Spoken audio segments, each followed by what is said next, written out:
Bienvenue sur Fleur d'Avocat. Je suis Lila-Louise Maréchaux et dans ce podcast, je vais à la rencontre des avocats bien dans leur robe.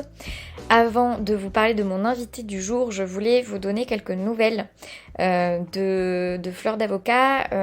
En fait, c'est plus lié au podcast puisque je voulais vous dire que je réinvestis dans le podcast. Je continue à investir plutôt dans le podcast. J'ai décidé, pour améliorer votre expérience auditive, de maintenant systématiquement passer par une post-production, un mixage par un ingénieur son professionnel. En l'occurrence, je travaille avec Morgane Prudhomme des Studios Modules, qui est quelqu'un avec qui j'ai déjà eu l'occasion de travailler et qui est très professionnel et très carré. J'ai toujours pris beaucoup de plaisir à travailler avec lui. Et donc voilà, maintenant il reverra systématiquement les épisodes.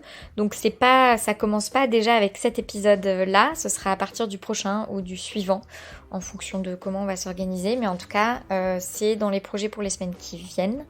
Voilà, tout ça pour améliorer votre expérience auditive. L'autre chose, c'est que Fleur d'Avocat se développe bien. Et donc j'ai plusieurs projets, et enfin bref, j'ai beaucoup de travail.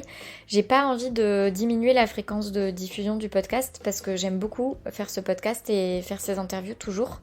Donc j'ai pas envie de moins travailler en enregistrement. En revanche, je peux me simplifier encore la vie à plusieurs égards et c'est pour ça que j'ai décidé de retravailler, et toujours avec Morgane Prudhomme, donc des Studios Modules, l'introduction et la sortie du podcast pour en fait ne plus avoir, en plus de l'enregistrement du podcast, à faire ce que je suis en train de faire là en ce moment même, c'est-à-dire enregistrer une introduction de quelques minutes pour vous présenter l'invité. C'est vrai que je me rends compte que ça n'a pas une plus-value énorme, cette intervention au début d'épisode où finalement je fais toujours un peu la même chose, c'est-à-dire vous dire en 2 mots qui est l'invité, qui me l'a recommandé, vous rappeler de mettre 5 étoiles et un avis sur iTunes ou sur Spotify, et aussi vous rediriger vers la newsletter.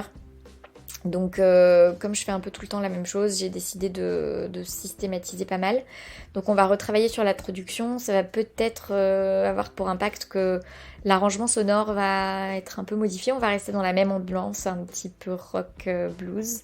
Mais je préfère vous prévenir en avance. L'autre chose, c'est que en fait, c'est vrai qu'une des raisons pour lesquelles c'est toujours un peu la même chose, c'est que avant, c'est vrai que je profitais des introductions du podcast pour pas mal raconter finalement la vie de l'entreprise Fleur d'Avocat et des projets.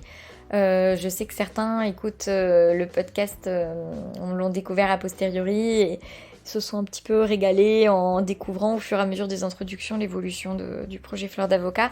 Et en fait, ça, j'ai notamment arrêté de le faire dans l'introduction du podcast de façon assez spontanée, c'était pas particulièrement calculé.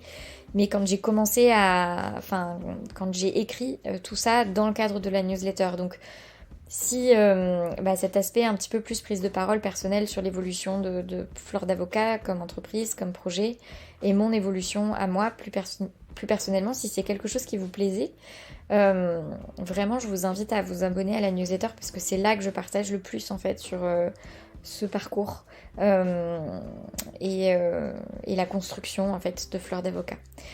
Donc voilà, rendez-vous sur la newsletter, vraiment le lien pour vous inscrire est sur le site internet avec une présentation de ce qui s'y fait, de ce qui s'y écrit.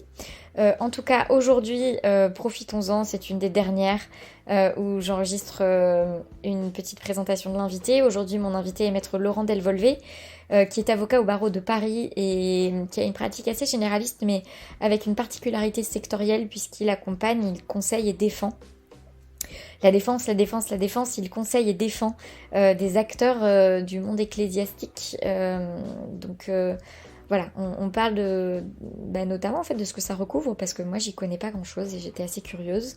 Avec Laurent, on a parlé de beaucoup de choses très intéressantes et sur notamment l'intrication de sa profession d'avocat dans sa vie personnelle et toutes les questions qu'il s'est posées autour de ça. Je pense que ça alimentera les réflexions de nombreux d'entre vous et j'espère que vous y trouverez des réponses et puis peut-être des questions qui vous aideront à poursuivre votre cheminement et à vous positionner. Voilà, c'est une interview très sympathique, pleine d'énergie, pleine de sourires dans la voix, beaucoup d'entrain et d'enthousiasme. Encore une fois. Et vous pourrez remercier maître Margot Tedesco, que j'ai eu le plaisir d'interviewer sur le podcast et que je vous invite à écouter, pour la recommandation. Je vous souhaite sur ce une excellente écoute et je vous dis à la semaine prochaine. Bonjour, Laurent Delvolvé. Bonjour madame. Merci d'être mon invité sur Fleur d'Avocat. Ah, bonjour Fleur. Non, le podcast s'appelle Fleur d'Avocat, mais je m'appelle Lila Louis. Très bien. Racontez-moi comment et pourquoi vous êtes devenu avocat. Je suis devenu avocat pour défendre, comme dirait un bâtonnier qui nous a précédés.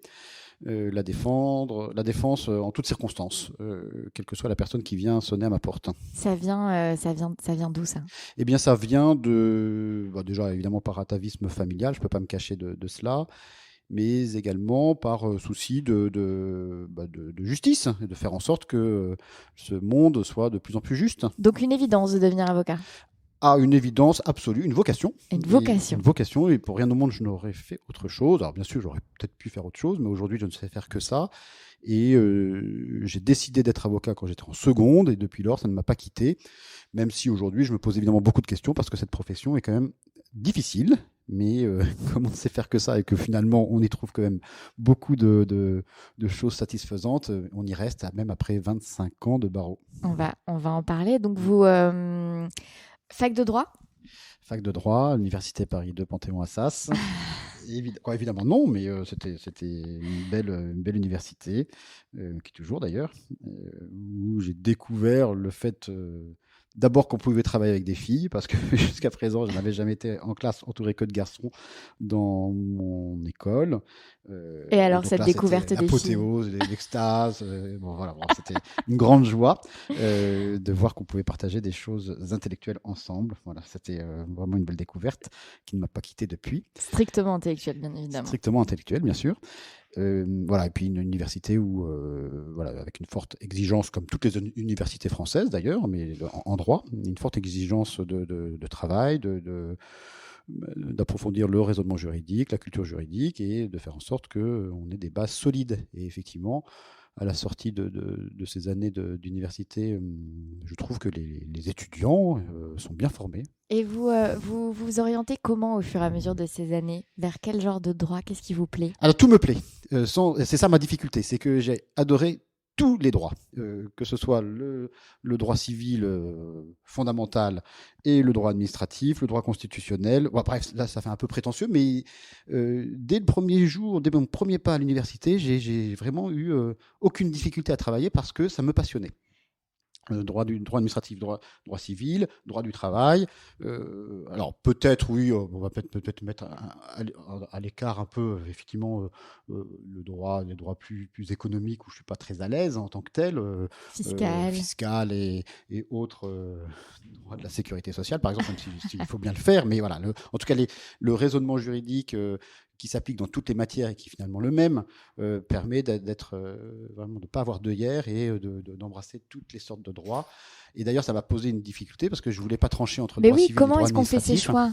Et bien, alors déjà, on fait ces choix par les orientations prévues par l'université. Donc, effectivement, à la fin de la 3e année de mémoire, il fallait choisir entre le civil ou l'illustratif. Et moi, je ne voulais pas choisir. Donc, j'avais pris des choix qui me permettent un peu de faire les deux. En maîtrise, j'étais plus en droit administratif. Et puis, finalement, j'ai fait un 3e cycle de droit privé général. De sorte que... Et puis ensuite, j'ai passé le barreau en droit administratif. Donc, j'avais toujours gardé droit civil, droit administratif, parce que je ne voulais pas choisir précisément pour continuer à exercer dans tous ces domaines, même si on me l'a toujours reproché, le métier d'avocat, un métier de spécialiste, dit-on. Donc on vous l'a toujours reproché ? En tout cas, on m'a toujours indiqué, mais voilà, vous n'êtes pas complètement défini vis-à-vis de votre clientèle. On ne sait pas si vous faites du droit immobilier, ou plutôt du droit du travail, ou plutôt du droit des sociétés, mais non, on fait de tout. Et donc, après, évidemment, on embauche un certain nombre de collaborateurs qui vont nous aider à rester spécialistes, mais l'objectif, c'est de pouvoir répondre à toute personne qui frappe à la porte de ce cabinet. Et voilà, c'est ainsi que ça s'est développé assez vite, mais dans toutes les directions, je dois dire. Donc, un refus de faire un choix, donc master de fin de cycle en civil, après avoir fait de l'administratif, l'école, le barreau en administratif, les stages, comment ça se passe?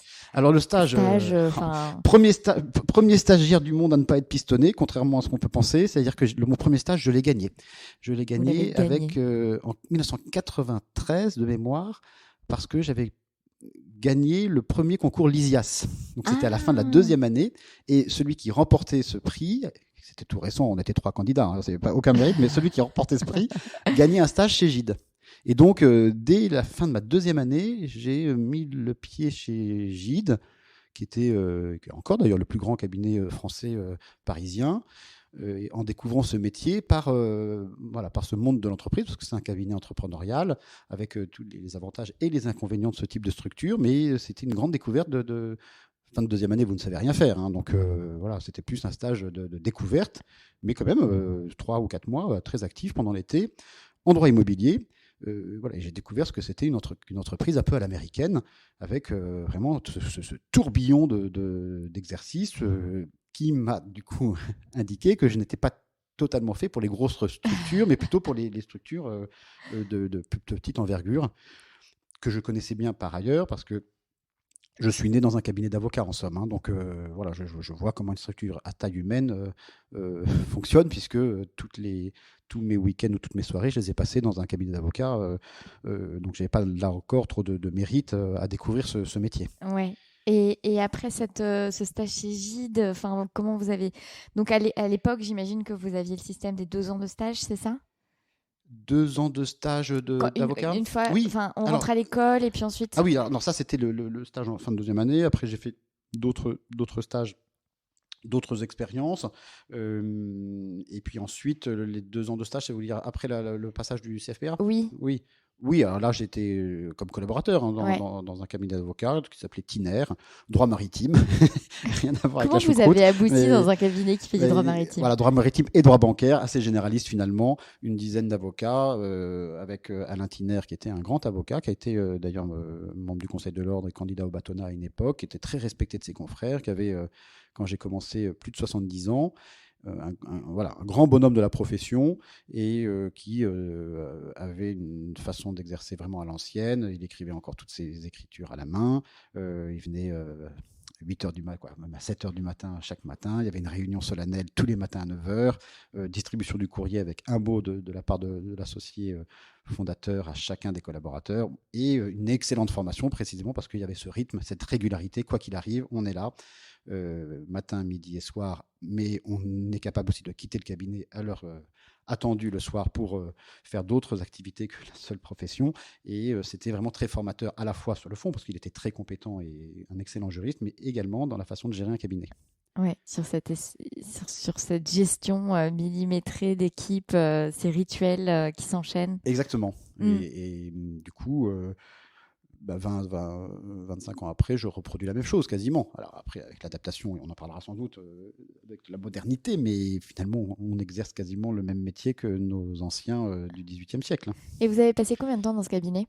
Et j'y ai passé à peu près 5 ans. Ouais. Donc droit boursier et droit maritime? Droit maritime, droit bancaire, voilà, recouvrement de créances, bancaire, commerce, tribunal de commerce. Et puis en parallèle, j'ai tout de suite développé ma clientèle personnelle assez vite. Donc comment vous aviez développé à l'époque et dans quoi? Alors l'objectif, c'était pour moi, mon objectif principal, c'était de m'installer assez vite. C'était de faire évidemment les années de formation en tant que collaborateur, mais avec l'idée de pouvoir m'installer soit seul, soit avec d'autres confrères, et sans avoir plus de patron, quoi. J'aime beaucoup les patrons, hein, c'est très formateur, mais il y a un moment, il faut savoir prendre son envol. Et donc c'était l'objectif. Et ma clientèle personnelle, en réalité, ce qui vous permet de développer, c'est votre entourage. Votre clientèle, elle est quasiment faite de ce que vous êtes au début, sauf à racheter des clientèles, mais c'est assez compliqué. Mais sinon, c'est votre entourage le plus proche. Moi, j'ai toujours dit que je ne refuserai pas de clients, parce que c'est ça qui permet effectivement, de fil en aiguille, de constituer cette clientèle.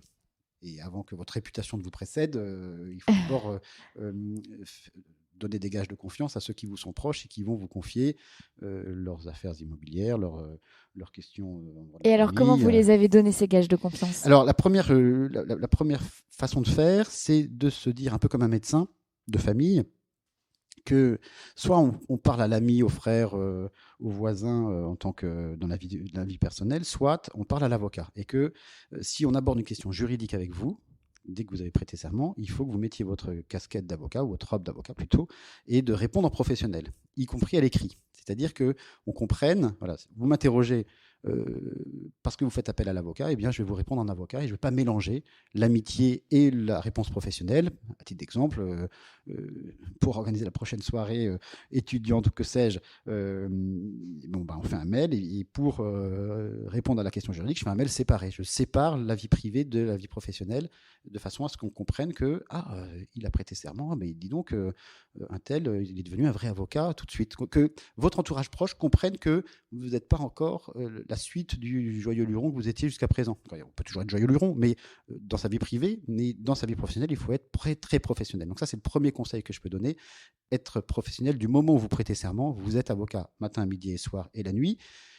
Voilà, ça n'empêche pas les moments de détente, mais si on s'adresse à vous pour le droit, répondez en tant qu'avocat et non pas en tant qu'ami. Oui. Et donc, vos proches, votre entourage vous a envoyé de la clientèle en tout?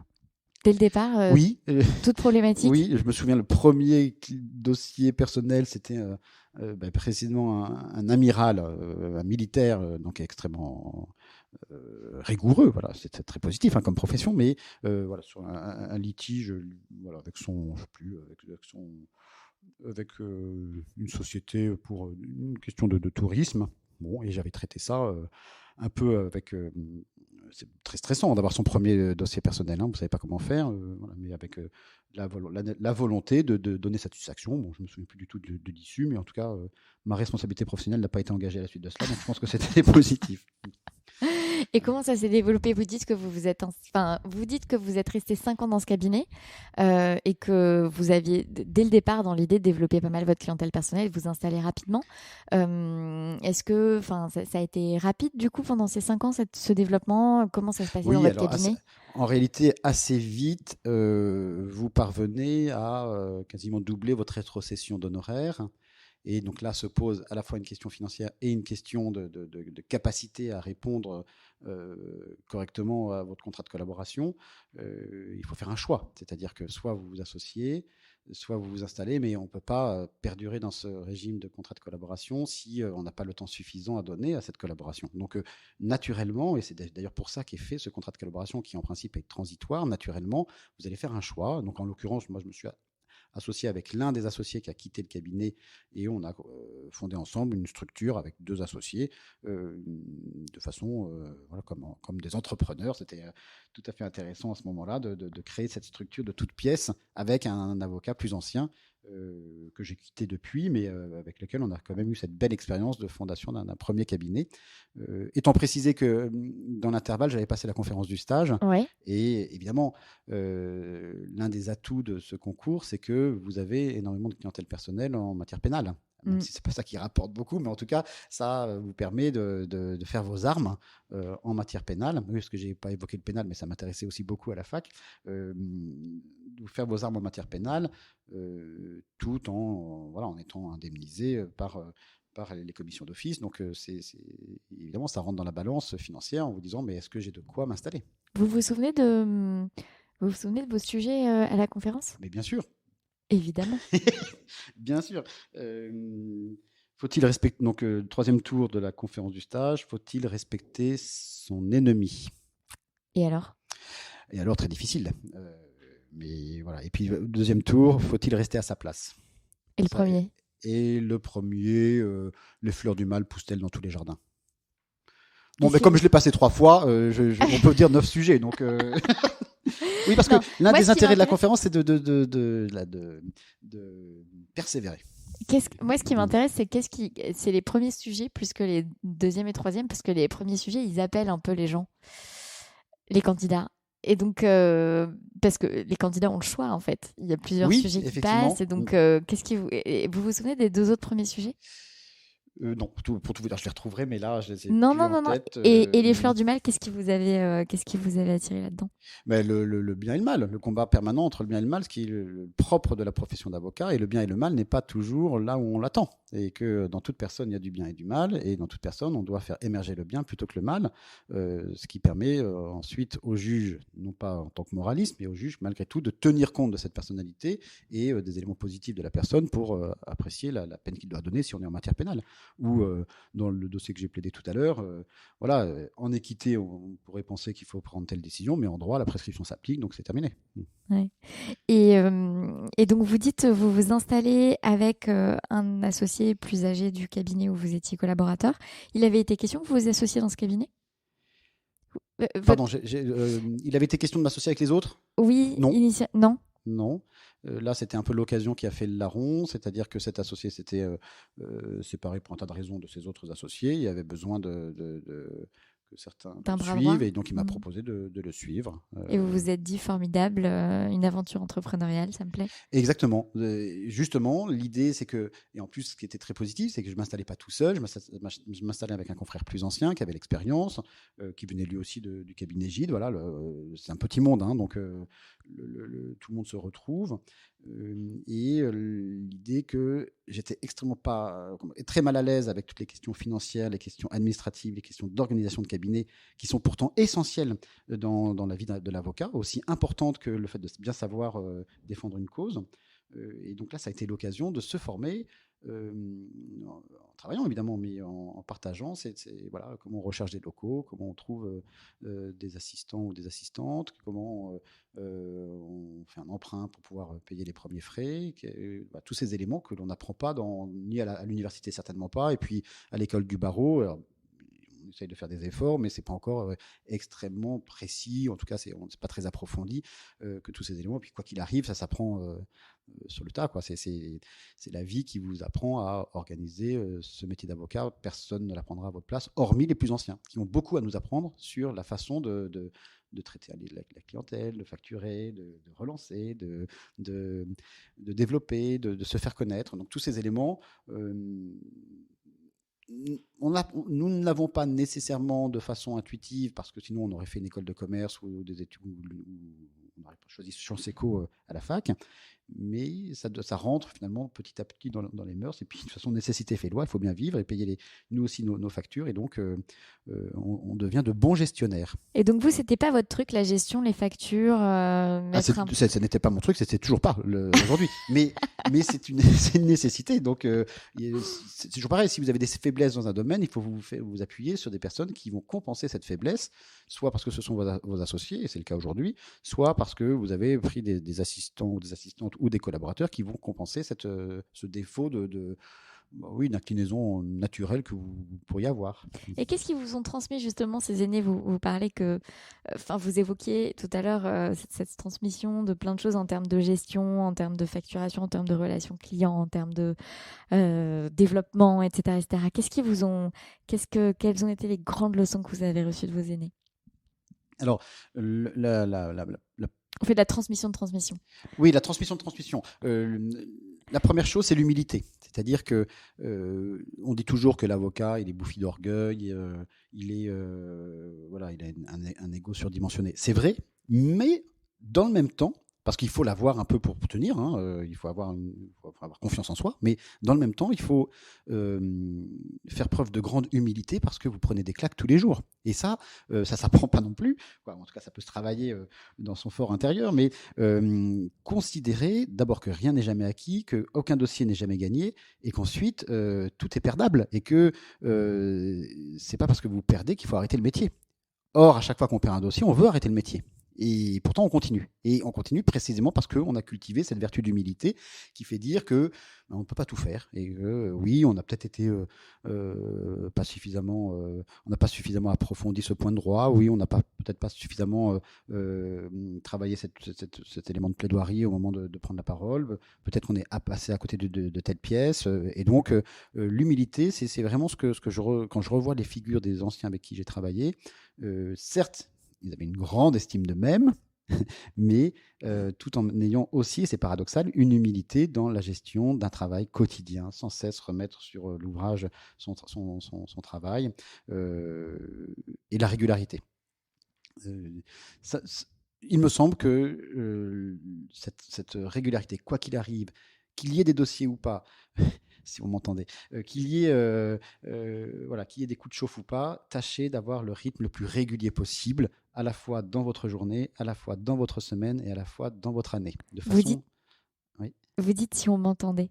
Je parle de ma famille, évidemment, parce que l'autre difficulté, c'est de gérer à la fois sa vie professionnelle, sa vie personnelle et puis sa vie dans la cité, de façon à avoir un équilibre de vie. Ça, c'est un autre enseignement de ces anciens, de dire ne vous contentez pas que de votre métier d'avocat, sinon vous allez vite vous épuiser, trouver des respirations à la fois dans votre vie personnelle, familiale, évidemment, mais c'est important de le redire, et d'autre part dans la vie, ce que j'appelle la vie dans la cité, c'est-à-dire dans l'engagement que vous pourriez avoir, politique, associatif, le bénévolat au profit d'autres, ou culturel. Ouvrez-vous à autre chose que votre seul métier d'avocat, sinon vous allez tourner sur vous-même. Et ce triptyque, ce trépied vous permet justement d'avoir des respirations dans chacun de ces 3 domaines qui sont essentiels à la vie, précisément pour équilibrer. Parce que si vous ne faites que travailler votre métier d'avocat, eh bien, au bout de 5 ans, vous faites un burn-out, ou au bout de 25 ans, quoi. À tout moment, ça peut vous tomber dessus.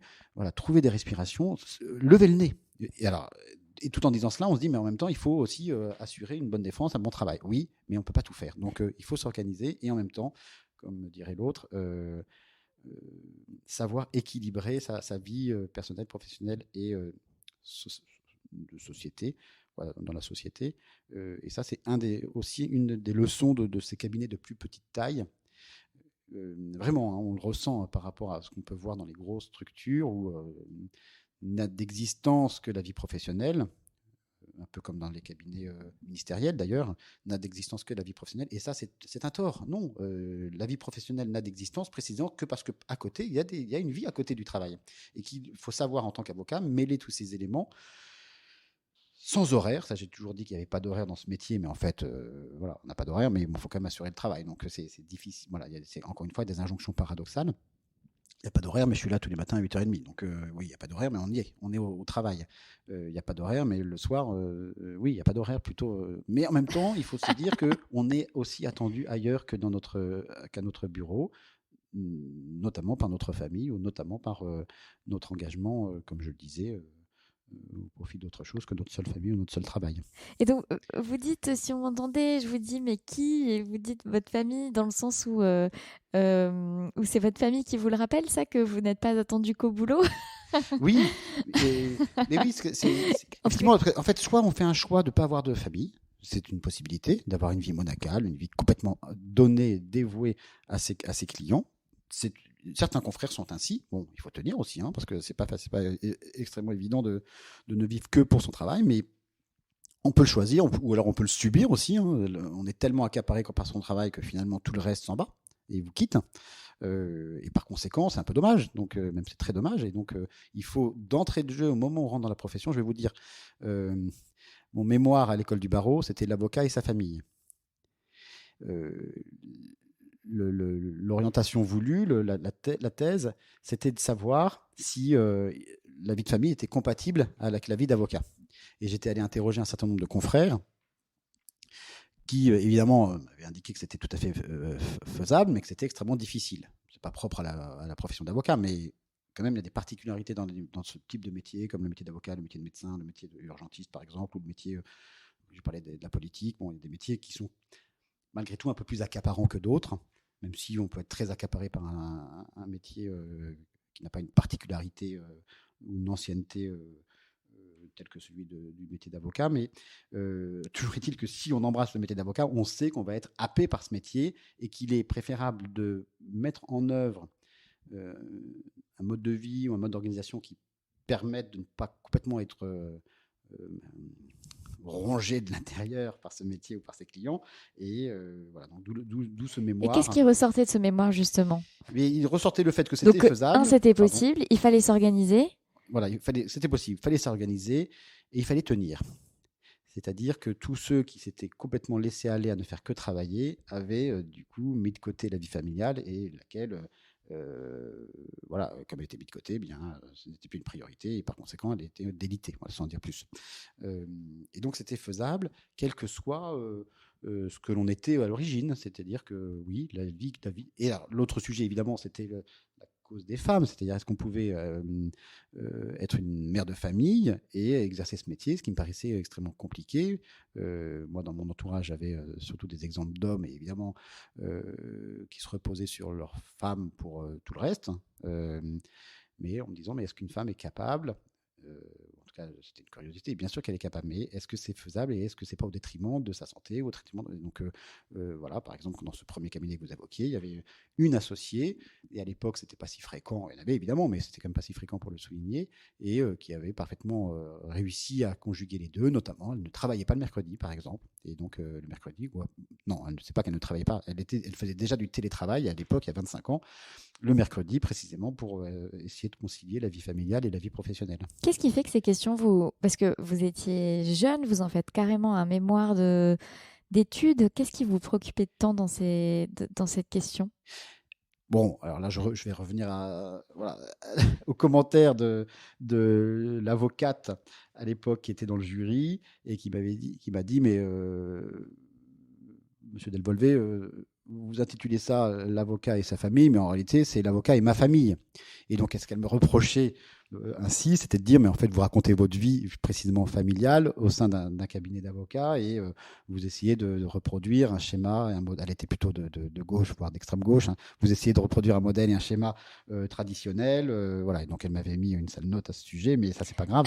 Mais, et je lui avais dit, mais oui, oui. Et j'essaie de comprendre. C'était quasiment de la sociologie du métier d'avocat, de comprendre ce qu'il est possible encore de maintenir comme vie familiale, alors que de plus en plus, ce métier d'avocat grignote évidemment sur tout espace de vie privée.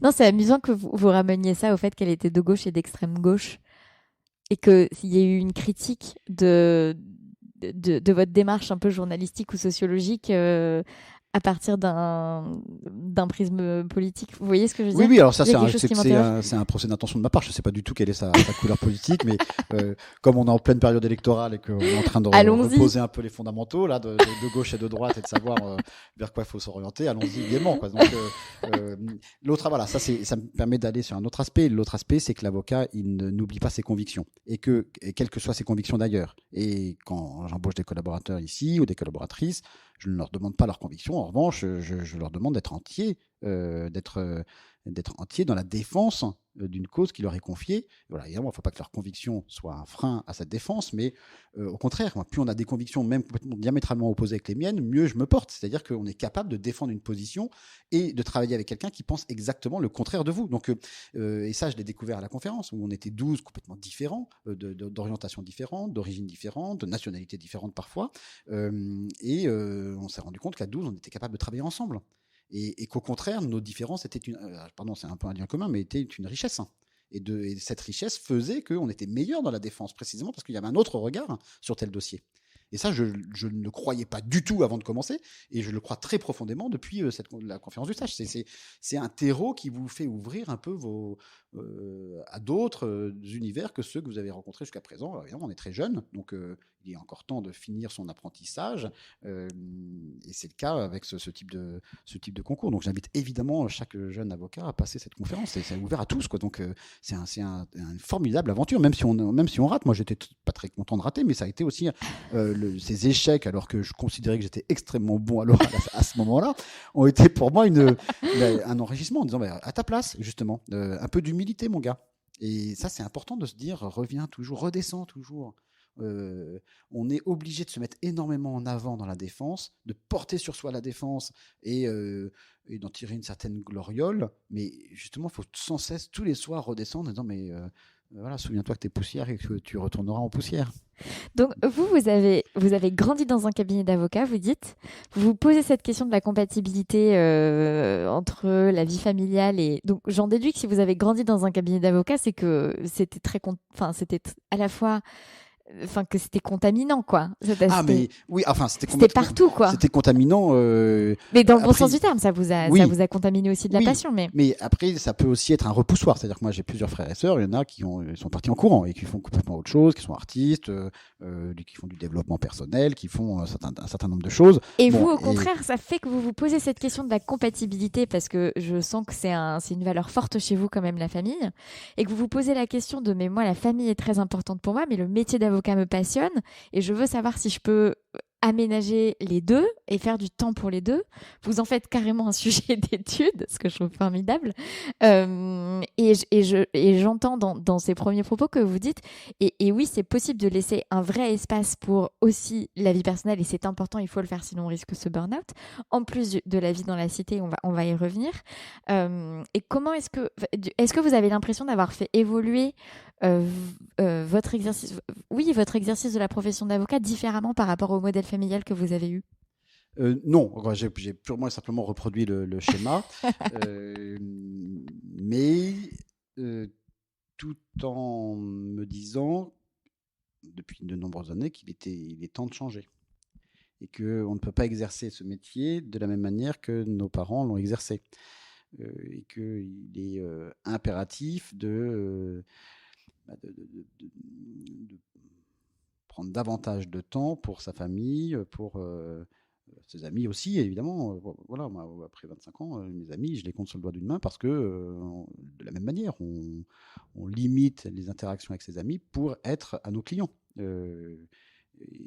Qui payent ou pas d'ailleurs. Hein. C'est pas une question d'argent, c'est une question de donner, de mériter la confiance qui est placée en nous et donc de répondre à l'attente. Voilà, juste avant qu'on commence, on a eu 5 coups de fil. À un moment, il faut savoir dire je ferme. Bon, mais derrière, il y a des personnes qui sont insatisfaites et qui sont en stress hein, parce que demain, il y a un entretien. Voilà, il y a un entretien de licenciement. Demain, il y a une dépêche qui va apparaître dans un dossier médiatique et il faut revoir le communiqué. Demain, il y a voilà et évidemment dès qu'on s'arrête, on se dit qu'on est on manque à notre mission, alors que nul n'est irremplaçable et qu'on ne peut pas tout faire. Donc il faut aussi voilà, je reviens à cette question d'humilité décidément, mais il faut savoir aussi dire que tout ne dépend pas de nous dans la vie des autres et qu'il faut savoir gérer, temporiser, indiquer aux clients qu'on rappellera demain et savoir prendre 2 heures de temps pour discuter, faire un peu une pause sur sa propre vie professionnelle. Et donc, est-ce que j'ai reproduit le schéma? Oui. Est-ce que c'est bien? Jusqu'à présent, c'est bien, je pense, mais vous envisagez de changer voilà, des 25 ans, choses. c'est que c'est la moitié de l'exercice professionnel. Il reste encore 25 ans. Et donc, qu'est-ce que vous avez envie de changer justement? Tout. Il faut tout changer. Et d'abord parce que le métier change, donc on va être obligé de s'adapter.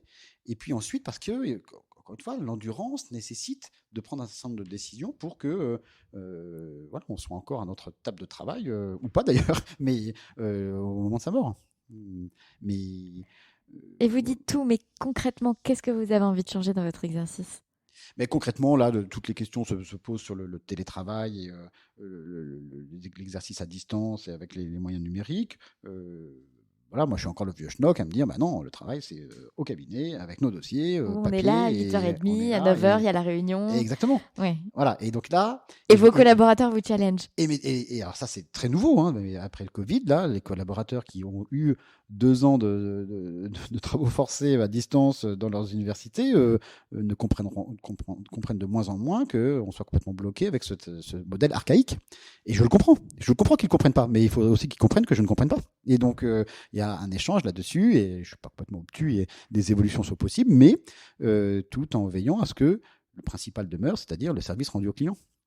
Et si on arrive à rendre le même service à distance, très bien. Là, on a un confrère dans un de mes associés là, son interlocuteur, il est à l'autre bout du monde. Et pourtant, il exerce au barreau de Paris. Mais avec les moyens modernes, il exerce, je ne dirais pas où, parce que sinon on va savoir qui c'est, mais à l'autre bout du monde, et il fait sa négociation en droit des sociétés à l'autre bout du monde. Et ça se passe avec un décalage horaire, évidemment, parce que c'est l'autre bout du monde. Mais ça se passe. Et donc, on est en train de se dire, mais voilà, le métier évolue, est-ce que toi, tu évolues? Et est-ce que c'est bien d'évoluer ou pas? Et puis, si tu n'es pas capable d'évoluer, il faut peut-être faire autre chose. Donc, il y a la question du télétravail dans votre cabinet, de plus de flexibilité quant au travail à distance, etc. Vous êtes notamment pas mal défié par vos collaborateurs sur le sujet. Quoi d'autre? Parce que vous avez dit tout, il faut tout changer. Ah oui, mais alors ça c'est. Alors du coup, je suis curieuse. En fait, il faut tout changer pour que rien ne change. Alors, on va dire que c'est Churchill qui a dit cela. Je trouverai la bonne citation. Mais, il a certainement pensé cela. Il faut tout changer pour que rien ne change. C'est-à-dire, ça signifie que, et en fait, il faut rechoisir pas chaque matin, mais presque, ou en tout cas chaque année, de faire ce métier pour le bien le faire. Mais il faut pas que ce soit un métier qui soit contraint. On y trouve un certain nombre de satisfactions, vraiment, hein, de grandes déceptions aussi, mais on a le choix, c'est un métier de liberté. Et donc, le jour où on n'a plus, on fait le bilan au coût-avantage et on s'aperçoit que cette vocation est en train de s'étioler, il faut se poser la question de savoir si on ne veut pas faire autre chose. Et comme on ne sait rien faire d'autre, on rechoisit de faire ce métier. Vous avez l'impression de choisir ce métier parce que vous savez rien faire d'autre ? Mais dans notre tête. Et non, mais en fait, c'est pour ça que je vous parle de votre impression. Pardon. Dans notre tête, c'est un moyen de se dire, c'est un faux semblant de dire je ne sais rien faire d'autre. C'est qu'en fait, on n'a rien envie de faire d'autre. Et on est très heureux, mais à condition de plaider encore. Par exemple, là, ma grande question du moment, c'est qu'on plaide de moins en moins et que les magistrats sont de moins en moins enclins à nous entendre plaider. Et pourtant, pour moi, c'est pas la carotte, c'est le joyau de la fin du dossier, c'est la plaidoirie. Tout était orienté vers cette plaidoirie, y compris dans des matières très écrites comme en droit de la construction, où malgré tout, on va faire aboutir le dossier avec cette plaidoirie. Aujourd'hui, de plus en plus, on nous retire cette plaidoirie, soit parce que on nous demande de plaider par observation, soit parce que on nous dit quasiment ne venez pas. Donc ça, c'est une nouveauté. Moi, quand j'ai exercé, quand j'ai commencé, il était hors de question de ne pas venir. Le dépôt de dossier était très exceptionnel. Maintenant, ça devient quasiment le principe. Vous déposez le dossier, vous ne plaidez pas. Mais moi, j'ai fait ce métier pour plaider. Moi, j'ai prêté serment pour plaider. Parce que ma défense, elle passe par l'oral. Et ma défense, elle passe par le fait de faire comprendre à une personne que j'ai en face de moi ce que j'ai compris du dossier pour qu'elle-même comprenne ce dossier. Moi, non pas que je m'en fiche qu'on lise mes écritures, mais je veux d'abord qu'on me voie. Non pas pour me voir moi, mais pour voir derrière moi ce que pense le client. Et du moment où on me retire la plaidoirie, je ne suis pas le seul à penser cela, mais je me dis, mais mon métier a moins d'intérêt. Est-ce que je ne vais pas faire un autre métier où je pourrais parler ?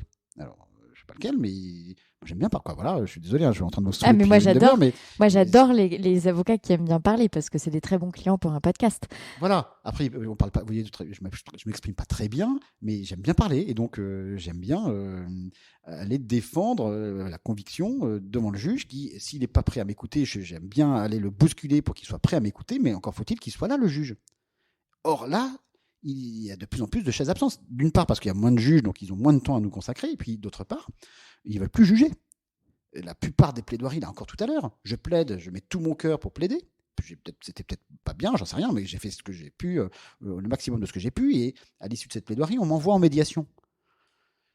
Bon, ça retire du sel à notre intervention. Si notre plaidoirie est en balance avec une médiation, pourquoi ne pas aller en médiation avant qu'on plaide ? Mais moi, ça ne m'intéresse pas. Vous voyez le fait que de dire finalement votre plaidoirie elle sert à rien, ou elle est accessoire, elle est subsidiaire. Non, elle est essentielle. Moi j'ai fait ce métier pour ça. Ou alors je m'orienterai vers des métiers, des matières où il y a encore de l'oralité. Au prud'homme, on plaide encore, grâce à Dieu. Au pénal, évidemment, on plaide encore beaucoup. Mais dans les autres matières, ça devient quasiment des matières, j'allais dire administratives. C'est faux, parce que désormais, en droit administratif, devant le juge des référés, vous plaidez énormément. Et donc ça devient, et donc là, il y a une inversion. Là où la matière administrative, c'était essentiellement de l'écrit, et des très beaux écrits d'ailleurs, c'est devenu maintenant, à part les conclusions du rapporteur public qui sont exceptionnelles, et je vous invite à aller au tribunal administratif entendre la lecture de ces rapports qui sont magnifiques, des rapporteurs publics. C'est ciselé, c'est précis, c'est juridique, voilà, on a beaucoup à apprendre. Mais tout ça pour dire que, paradoxalement, devant le juge administratif, on plaide de plus en plus. Donc, il n'y a pas de fatalité, comme dirait Pécresse au meeting de dimanche. Ça va dater notre entretien, mais il n'y a pas de fatalité dans le sens où la parole n'a pas dit son dernier mot. C'est un jeu de mots facile, mais je le crois sincèrement. C'est-à-dire qu'on aura toujours besoin de la parole, toujours besoin de cette conviction, et que même si là on est dans un mouvement où on retourne de plus en plus à l'écrit, la parole demeurera et on pourra toujours aller défoncer des portes pour aller expliquer ce que l'on pense d'une situation. En tout cas, il faudra se battre pour cela et faire évoluer la législation si on nous retire la parole. Et alors, comment vous envisagez de faire évoluer votre activité vers des secteurs où on peut plus parler, là où vous êtes peut-être frustré actuellement par rapport à peut-être une partie de votre activité, justement par la disparition ou la rareté de l'oralité? Oui, alors c'est un bien grand mot. En réalité, c'est les clients qui vous commandent, hein. Pardon, on dit qu'on n'a pas de patron, mais en fait, on en a autant que de clients. Et je vais pas abandonner tout partie de ma clientèle parce que j'ai envie de me faire plaisir en parlant. Pourquoi pas? Eh oui, et pourquoi pas? Et vous avez raison. Et pourquoi pas? Mais Mais c'est pas vous, mais mais je pose la question quand même. voilà. Mais il faut se poser la question. Mais quoi qu'il arrive, c'est pas si facile à mettre en œuvre lorsque vous avez un cabinet d'une quinzaine d'avocats avec des frais. Voilà, je ne vous raconte pas la vie, mais il faut faire Mais tourner la boutique quand même. mais bien Et sûr. donc, une orientation ne se décide pas comme ça parce qu'on a envie de parler ou de plaider. Mais cependant, on peut infléchir tel ou tel aspect ou s'engager dans d'autres choses. Par exemple, on va parler du concours Lysias qui va fêter cette année les 30 ans. Moi, je vous rendez compte, j'ai gagné le premier. C'est formidable. La classe. Non, le premier concours en 93-94, je crois. Bah oui, ouais, 93, puisqu'on va fêter les 30 ans. Oui, c'est ça. Voilà, Là, 92, on est en 2022. oui, donc c'est 92, ça fait 30 ans. Voilà, ça devait être en 92, puisqu'ils m'ont annoncé qu'ils allaient fêter les 30 ans Ok. cette année. Et ça marche? Oui, Oui, je vous crois. avez les 30 ans? Oui, Ouais, c'est mais ça. moi, Non, ça va, ça va. je suis très humble dans tout ce qui touche En aux chiffres mathématiques? parce que vraiment. Bon, et donc ils vont fêter les 30 ans. Et donc ça va m'amener justement à l'engagement dans la cité. Tu veux parler? Engage-toi chez Lysias. Va faire des concours d'éloquence, va faire des contre-critiques à la Berrier, va faire. Voilà, on a 1000 manières de prendre la parole en dehors de son métier d'avocat aussi. Et ça vient compléter une frustration qu'on n'aurait plus parce que le code de procédure civile évolue. On a du temps pour nous comme avocats. C'est-à-dire qu'on organise son temps comme l'on veut. Moi, ça m'intéresse votre organisation de votre temps avant qu'on parle de votre engagement dans Oui. la cité. Ah, Parce c'est que bien je pour sens. cadrer le. Non, mais oui, de temps en temps, moi j'adore j'adore les digressions, mais de temps en temps je recadre. Oui. Parce que je sens que vous avez une organisation millimétrée. Je sens qu'il y a quelque chose de très organisé dans votre façon de fonctionner.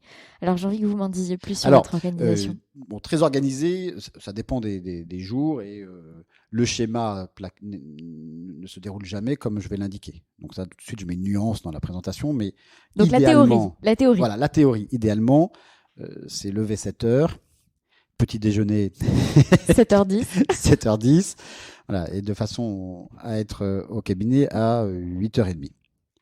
8h30, 9h, je ne touche pas aux mails, mais je fais ma veille juridique.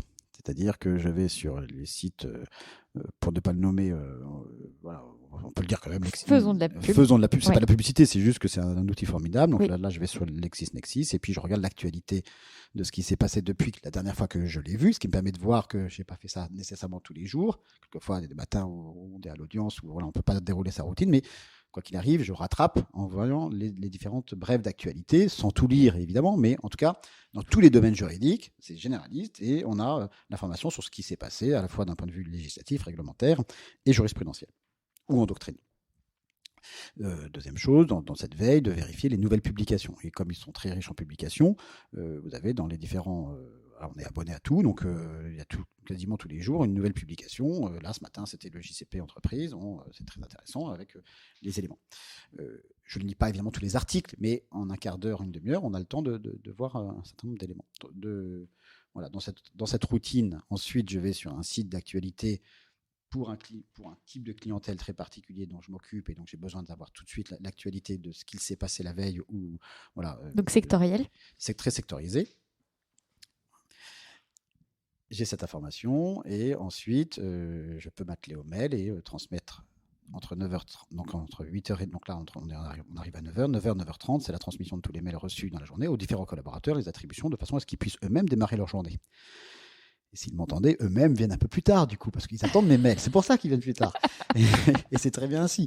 Voilà. Donc, cette demi-heure, ou si j'ai le courage, je viens un peu plus tôt, me permet justement de sortir du stress de la journée qui va commencer. Voilà. Ensuite, idéalement, voilà, une fois que tous les collaborateurs et collaboratrices on pourra en parler parce qu'il n'y a plus que des collaboratrices sont arrivées et c'est très bien ainsi aussi. Disons collaboratrice Voilà, alors. collaboratrice arrive. En principe, il y a la réunion du matin. Donc là, il est 9h30, Là, il est 9h30. 9h40 peut-être. Il y a 5-6 ans, c'était 9h quoi qu'il arrive. Maintenant, c'est 9h30. Puis de plus en plus, je ne la fais plus parce que voilà, il y a un défaut d'organisation de temps en temps. On ne peut pas être très régulier non plus dans ce... Bon, bref, il y a la réunion du matin. Et là, c'est distribution effectivement du courrier que j'ai vu et que je transmets aux différents collaborateurs concernés. Et puis, on voit l'agenda de la journée pour savoir qui va où et redonner quelques consignes. On voit l'agenda de la semaine qui vient si on ne l'a pas fait. Parce que voilà, les réunions, finalement, il y en a une, voilà, 2 par semaine à peu près. Quoi. Voilà. On fait l'agenda de la semaine qui vient et puis on fait l'agenda de la semaine passée pour voir si on a noté tous les éléments voilà, les dates de délibéré, les échéances, est-ce qu'on a donné suite à tel rendez-vous, est-ce qu'on a fait le compte-rendu, l'expertise judiciaire, est-ce que... Voilà, bref, que tous les membres du cabinet avec qui je travaille, c'est mon équipe, hein, c'est pas tous on est une quinzaine d'avocats, c'est pas les 15 avocats du cabinet, mais ceux avec qui je travaille, pour qu'on se suive. Et je dois dire que c'est très, très agréable de savoir, voilà, de savoir qui va où, et même de se le redire, ça permet de se décharger d'un stress lié à l'agenda. Le stress de l'agenda est permanent chez l'avocat, et d'éviter aussi des erreurs, parce que c'est très vite fait de ne pas reporter une date d'audience. Là, par exemple, ce matin, j'ai plaidé, on m'a donné la date de délibéré, je suis en train de vous parler, vous dire, bah oui, est-ce que j'ai donné l'information pour que ce soit noté, est-ce que moi-même je l'ai noté dans l'agenda, et en vous le disant, j'éteins ma petite lumière en disant, bah oui, c'est fait, donc c'est bon, on saura que ce jour-là, on devra avoir la décision. L'agenda, très important. Et puis, c'est l'occasion aussi de faire des digressions, comme vous le disiez, de vieux schnock sur quand j'étais jeune, je faisais ceci, cela. Voilà, donc ça saoule un peu les collaboratrices, mais ça permet aussi de voir l'état des unes et des autres, l'état psychologique, de dire si ça va pas, si ça va, l'état physique aussi. On n'est pas des machines, hein, donc on peut aussi avoir des moments de baisse de régime. Voilà, donc se suivre un peu et c'est pas convivial, hein, je suis extrêmement strict, mais en tout cas ça permet de se suivre professionnellement et d'être à la même longueur d'onde dans ce qu'il y a à faire et de faire valoir aussi les priorités par rapport à ce que nous ont dit les clients et voilà, de gérer ces priorités, parce que c'est un autre élément que vous connaissez bien sur la gestion des priorités entre les différents dossiers. Toutes les urgences ne se valent pas. Voilà. Donc, en tout cas, on ne peut pas tout faire en même temps. Et puis ensuite commence la journée. Soit il y a une audience, soit il y a une expertise, soit il y a un rendez-vous. Généralement, je prends mes rendez-vous avec les clients plutôt en fin de matinée, de façon à pouvoir gérer tous ces éléments. Rendez-vous, un petit conseil, rendez-vous à 11h30, comme ça à 12h30, le client est parti parce qu'il a faim. Et donc ça dérape pas. Et puis vous aussi, alors oui, et puis l'autre aspect, c'est 12h30, déjeuner. Ça, c'est tous les jours, quoi qu'il arrive, 12h30, j'arrête. Jusqu'à 2h. Donc, et quand on me colle un rendez-vous parce qu'il y a une urgence à 12h30 ou 13h, je suis de mauvaise humeur pour le reste de la journée. Je tiens à le préciser.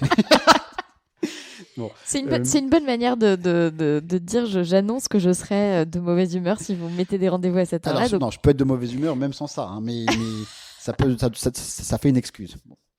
12h30, 2h, puis 2h, on enchaîne la journée, de 2h à 14h à 8h à peu près. Et puis là, c'est jamais la même chose d'une journée à l'autre, donc il n'y a pas de routine particulière. Donc pas de routine d'après-midi? Non, l'après-midi, c'est travail. Avec des périodes de 2 heures environ de concentration. Et puis, c'est fort 2 heures de concentration. Voilà, et toutes les 2 heures, faut lever la tête. Ouais. Avant, je ne fumais, mais je ne fume plus. Donc, cette tristesse. Plus de pause imposée. Donc, il faut lire quelques lignes ou réciter un poème. Et voilà. Et puis, intégrer dans tout cela, ça c'est... Pardon, je me la raconte, mais voilà... quand un livre est en cours, je l'intègre le matin.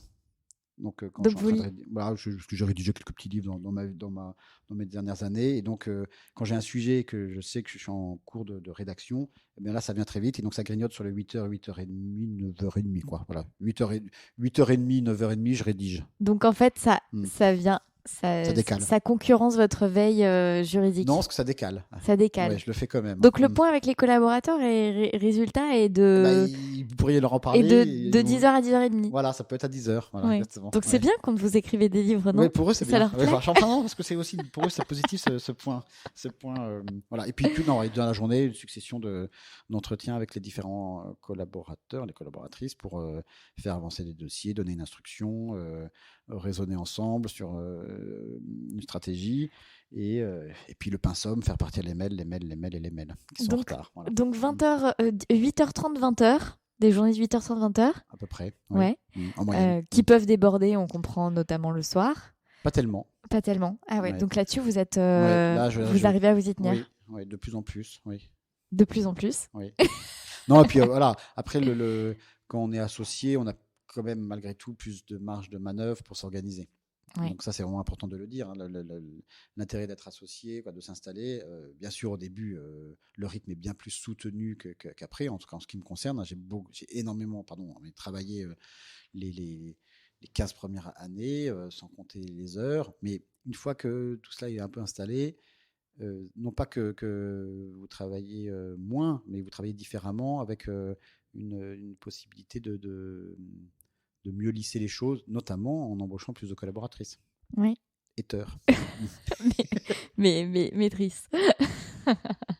Vous, et donc, cette place pour votre vie dans la cité, alors voilà, la vie dans la cité est extrêmement important. Et donc, parce que donc, après 20h, 20h30 et avant 8h30, il y a la famille et le week-end. Ah non, alors la famille, c'est tout le temps aussi. Quoi. C'est tout le temps. Moi, je ne cloisonne pas. Je cloisonne mes réponses, c'est ce que je disais au tout début de l'entretien, mais je ne cloisonne pas. C'est-à-dire qu'on n'est pas de 8h à 8h avocat et puis de 20h à 7h du matin père de famille. Il ne faut pas cloisonner. Bon, pareil, si ma femme m'entendait, elle me disait, mais tu te moques du monde, là. Bon, mais ça, c'est pas grave. L'important, c'est d'essayer Quoi, c'est pas grave, si, c'est grave. Mais l'important, c'est essayer d'unifier tout cela. Bon, et dans ce cadre-là, il y a effectivement la vie de famille, mais pas que le week-end ou pas que aux heures que vous indiquiez. Et puis, la vie dans la cité, pareil, pas que dans les moments de loisirs. Mais alors, pourquoi est-ce que votre femme dirait, tu te moques du monde ? Mais parce que en pratique, c'est pas le cas. C'est-à-dire qu'en pratique, vous êtes complètement accaparé Donc en vrai, vous cloisonnez. Ben oui. Votre cœur n'est pas cloisonné, mais en vrai, vous cloisonnez. Mais bien sûr. Voilà, okay. C'est là où on est tiraillé en permanence. On est tiraillé entre deux injonctions contradictoires en disant tu t'occupes mal de ta famille et tu t'occupes mal de tes clients. Et donc il faut réussir à unifier tout cela en disant mais d'où l'humilité. Oui, c'est possible que je m'occupe mal et de l'un et de l'autre, mais je fais de mon mieux. Et ça marche, ou pas. En tout cas, vous avez l'air d'être encore avec votre femme. Encore, voilà. Mais ça, voilà, et ça marche, et c'est faisable. C'est ce que je veux dire, c'est que c'est faisable. Et alors l'autre difficulté, pour aller jusqu'au bout de ce sujet extrêmement important, c'est tu devrais lever le pied, tu devrais travailler moins. Et de mon point de vue, ça n'est pas possible. C'est-à-dire que si vous travaillez moins, vous gagnez moins, donc vous avez moins de collaborateurs, et donc vous travaillez moins. Plus. Oui. Et donc en réalité, le fait que vous ne travaillez pas plus, c'est pas parce que vous avez plus de clients ou vous gagnez plus, c'est que en réalité, ça arrive à n'importe quel moment de la journée. Voilà, et que derrière, vous avez les ressources suffisantes ou pas pour y répondre. Mais moi, j'ai beau tourner le problème dans tous les sens, je pense que ce rythme-là, tant que je serai avocat, je l'aurai. Et que une des solutions, ce serait de faire autre chose, mais autre chose, tous les confrères qui sont partis, qui ont décidé de, comme on dit, de raccrocher la robe, même si on la raccroche dans sa tête pas, à mon sens, ont gardé ce rythme infernal, parce que c'est dans leur ADN, et que oui, ils ont été un peu contents au début de dire tiens, en entreprise, on a 35 heures, tu parles. Ils sont aussi animés par un feu un peu particulier et qui fait qu'ils en font plus que leurs collègues. Voilà, j'en suis persuadé. En tout cas, c'est vécu de mes amis qui ont quitté la profession. Ils reproduisent le même schéma. Donc restez. Ça sert à rien de partir. Restez dans ce métier puisque vous allez faire la même chose ailleurs. Moi, je travaille plus maintenant que je suis plus avocate que quand j'étais avocate. Voilà, vous êtes l'exemple typique. Parce que vous travaillez plus, pardon, je ne veux pas vous faire votre analyse. Mais faites. Mais parce que vous avez eu ça dans le sang, si je puis dire, au moment de vos études, et puis au moment d'exercer cette profession, et ce rythme-là, il vous anime, et il vous fait grandir. Bon, ça veut rien dire, ça, je retire. Alors, Non, mais cela dit, il porte. C'est-à-dire que non, mais moi, j'adore travailler. Mais voilà, on fait plus que le minimum, sinon on n'aurait pas fait cette profession. Oui. On n'est pas des planqués. On n'aurait pas fait des études supérieures, bien sûr.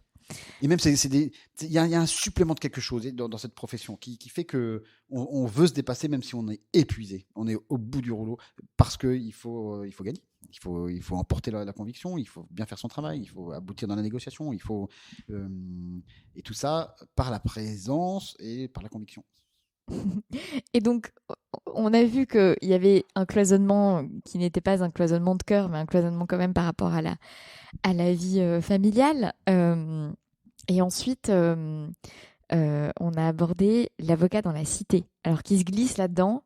J'imagine que vos livres, vous dites que vous avez quelques livres à votre actif. Moi, vous savez, je fais pas de recherche préalable sur mes invités parce que c'est très bien. Voilà, ça me permet d'avoir une découverte beaucoup plus naïve de ces échanges.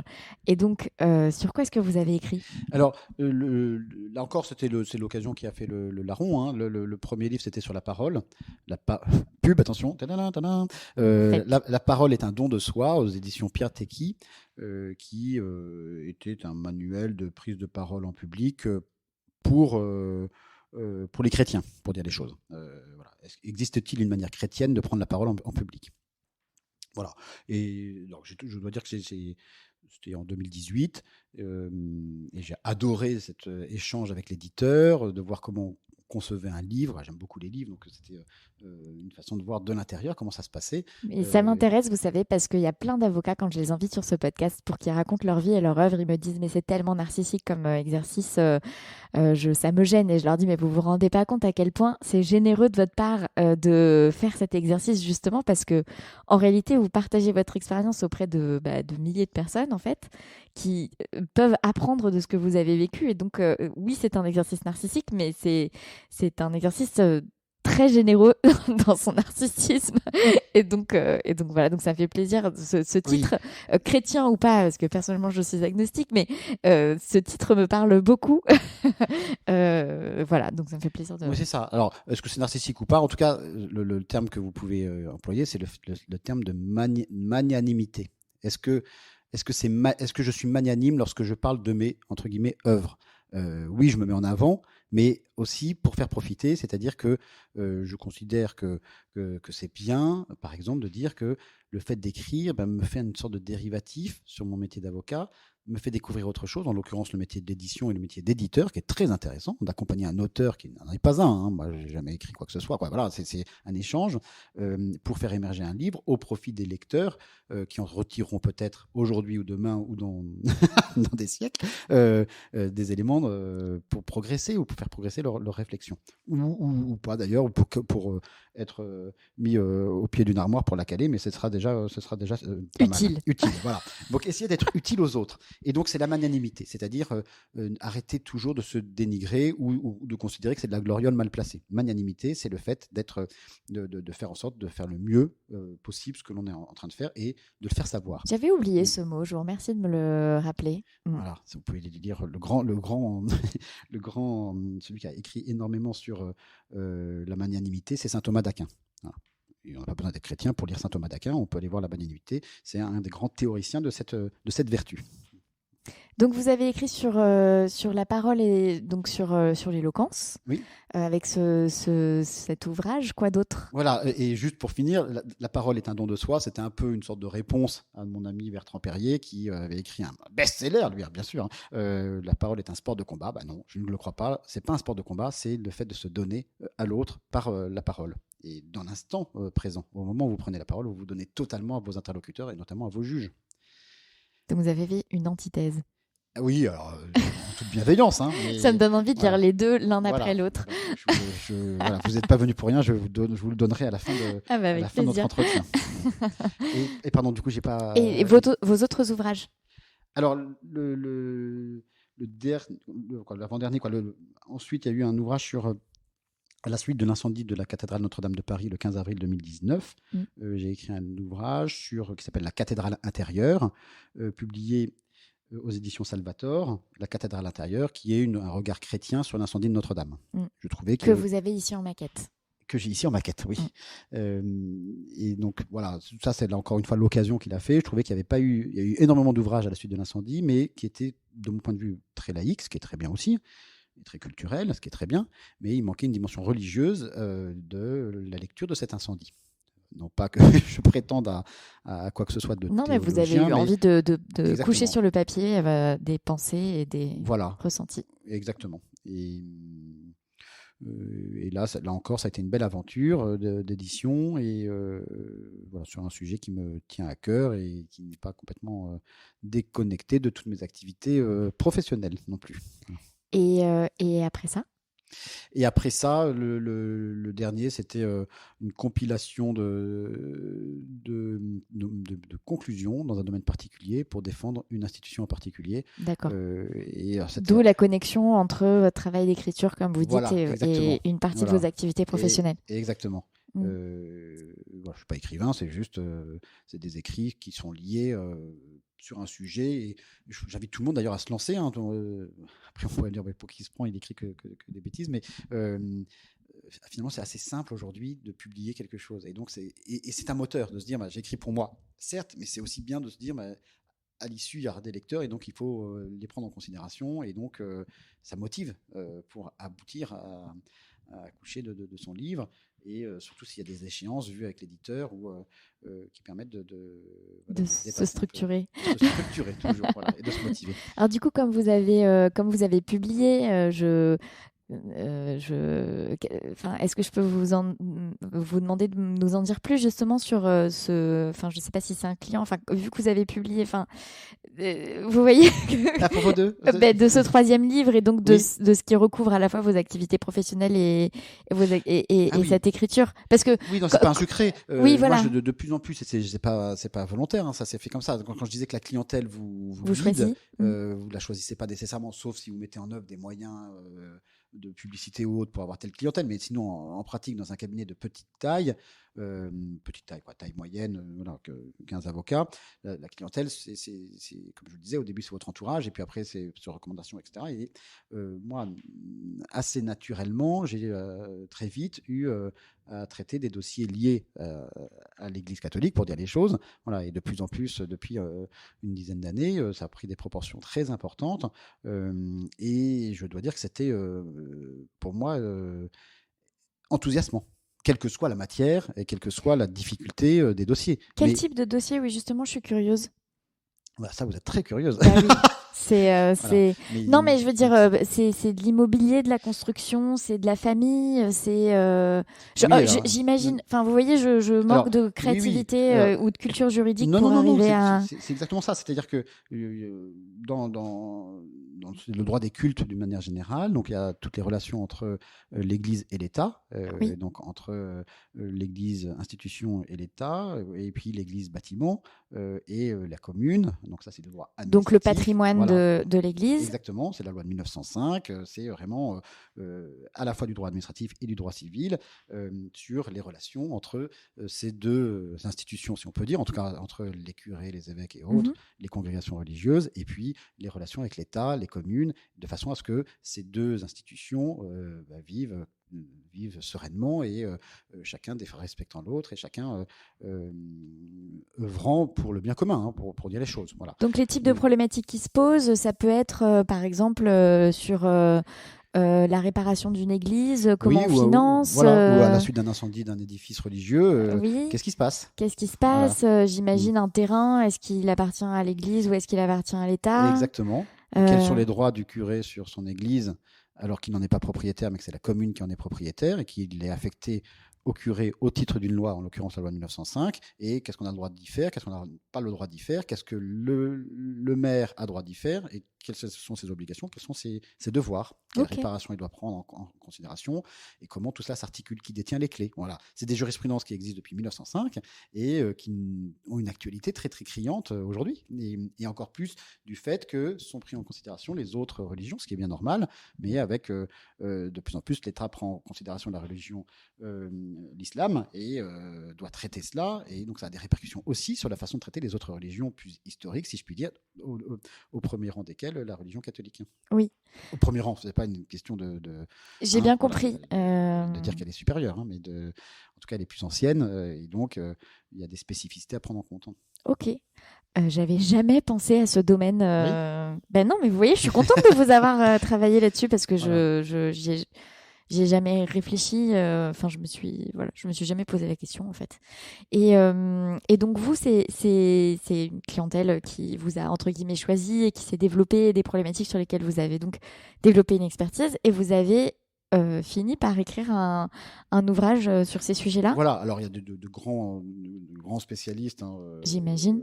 à l'université notamment, hein, de tous ces sujets-là, mais en tant que praticien, oui, je suis un des avocats qui agit C'est un au manuel. quotidien. Ouais. Oui,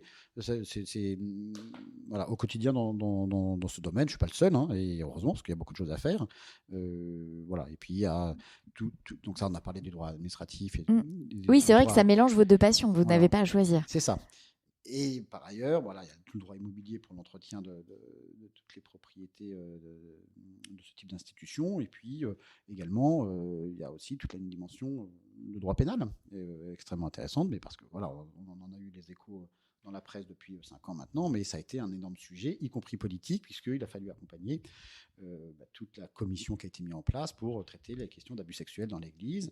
Et ça a été, là encore, un investissement important en temps, en émotion aussi, et puis avec l'idée qu'on œuvre pour le bien de la société, parce que ça va servir aussi au-delà du périmètre de cette seule clientèle.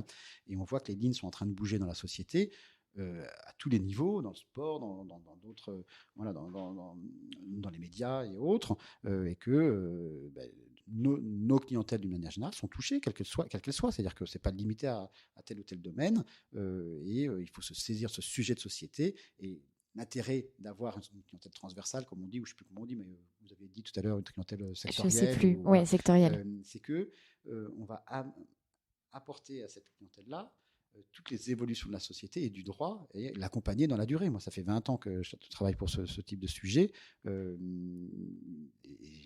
Et c'est passionnant de voir qu'on évolue aussi avec le client et que, voilà, on a par exemple signé des conventions avec les parquets, des protocoles d'accord avec les procureurs. Jamais on aurait fait ça il y a 5 ans ou il y a 10 ans.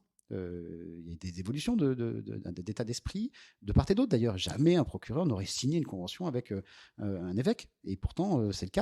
Et c'est public, hein, c'est pour ça que j'en parle. Oui, je ne viole pas le secret professionnel. Hein. Non, mais je n'en doute absolument pas. Je vous fais confiance là-dessus.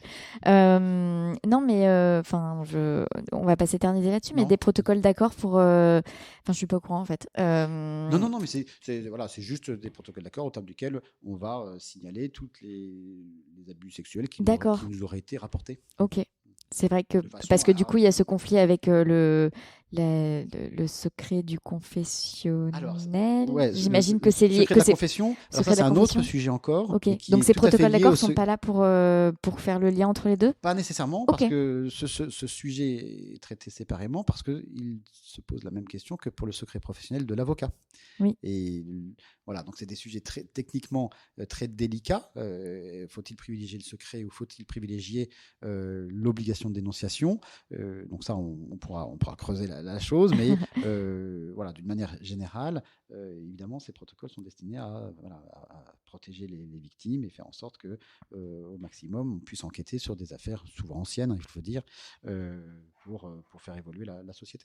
Et donc j'imagine que ça fait le lien justement, cet engagement entre guillemets professionnel de par vos clients avec peut-être la personne dans la cité. J'allais dire l'avocat dans la cité, mais la personne et l'avocat étant confondus puisqu'on est avocat le jour, le soir et le week-end. Mais vous m'avez comprise, puisque vous aviez commencé cet entretien en disant voilà, c'est important d'avoir ce triptyque pour l'équilibre avec la vie professionnelle, mais aussi de l'espace pour de la respiration dans la vie de famille et de la respiration aussi dans l'engagement comme citoyen. Donc j'imagine qu'il y a des connexions qui se font à ce niveau-là en termes d'engagement citoyen. Peut-être que vous avez d'autres engagements engagement dont vous voulez nous parler? Oui, alors bien sûr qu'il y a des connexions. Moi, c'est surtout des engagements associatifs. Je fais pas du tout de politique, même si j'ai des idées, mais et ça m'intéresse beaucoup. L'autre jour, j'ai été entendu à l'Assemblée nationale et je me suis dit, mais je vais faire ça. Ça m'intéresse beaucoup d'être député. Bon, voilà, je fais un appel en disant, mais voilà, si j'arrête le métier d'avocat, je serai député. Alors encore faut-il être élu, mais toute cette question politique m'anime beaucoup, même si je m'engage pas du tout. Notamment pour préserver mon indépendance. Ça, c'est important aussi de le dire. Il faut rester indépendant vis-à-vis de ses clients, quelles que soient nos convictions et quel que soit le type de clientèle, même si voilà, on a une clientèle un peu particulière dans tel ou tel domaine, il faut rester quand même complètement indépendant par rapport à cette clientèle pour donner un bon conseil. Et donc moi, mes engagements, pardon, là pour le coup, je voudrais pas non plus me mettre en avant, mais c'est surtout associatif. Voilà, notamment vis-à-vis des enfants.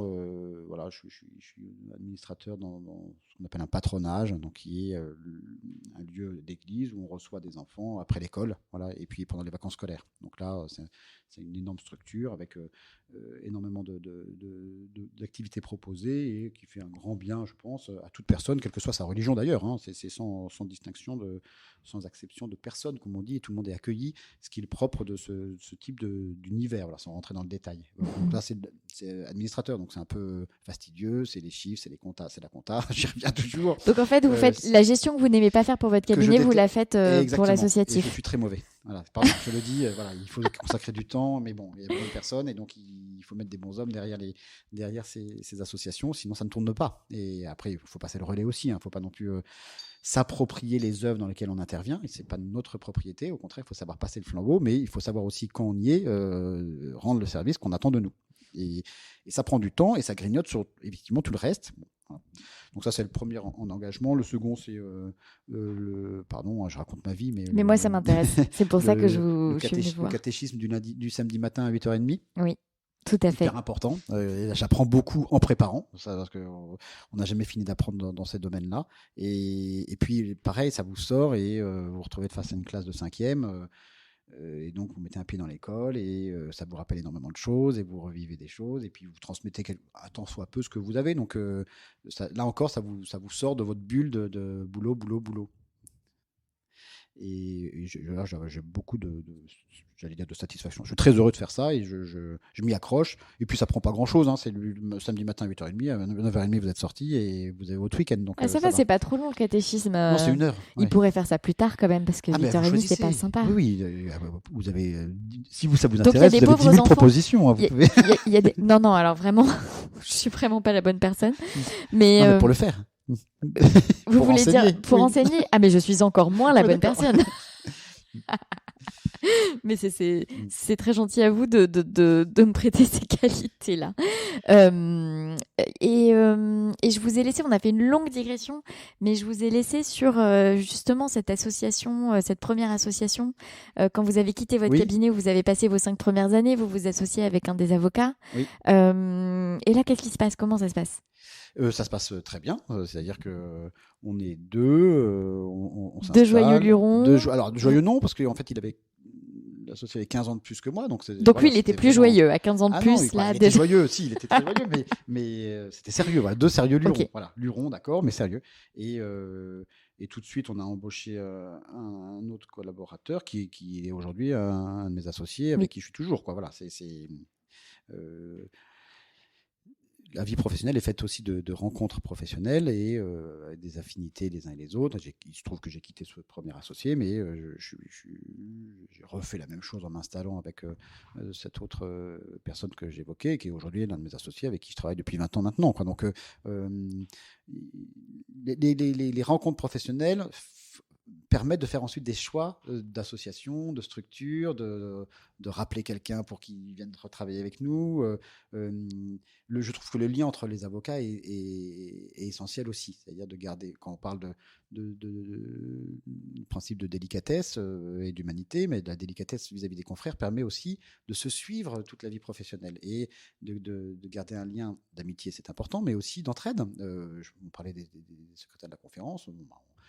Le lien se distend évidemment par la force du temps. Vous étiez numéro combien? Moi, j'étais 8, c'est-à-dire rien du tout. C'est-à-dire, vous êtes les 8 sont... Les 8 sont tranquilles. Ok.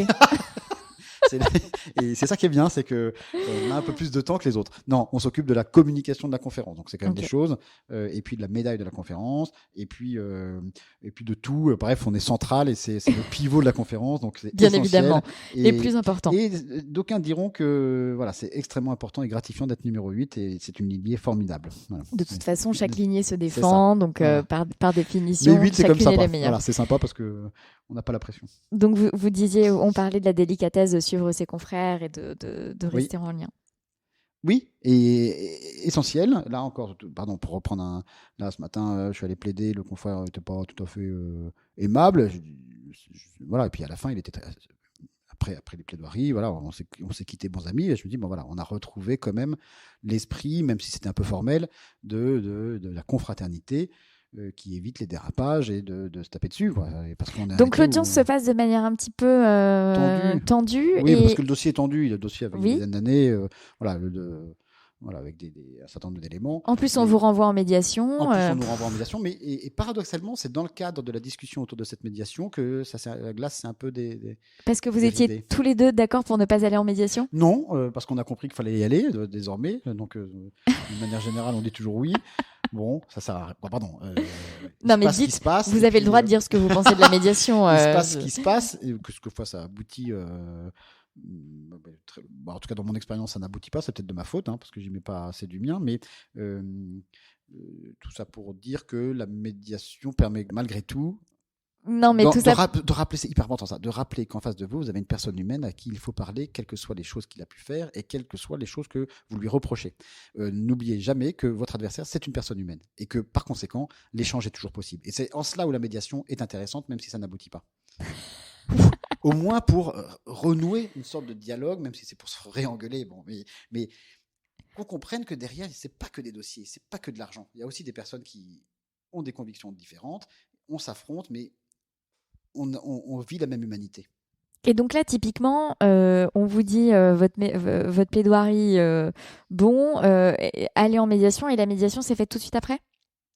Non, vous savez, on vous envoie sur une réunion. D'accord. Donc pour vous sensibiliser à la médiation. Et donc ça, c'est juste après. C'est juste après. Oui, parce que j'avais fait ça une fois. Voilà. Je me souviens. Je sais plus. Oui. Et donc c'est à ce moment-là que dans cette réunion de sensibilisation, je sais pas quoi, vous êtes un peu écoutés et ça a un petit peu réchauffé l'atmosphère entre ce confrère et vous.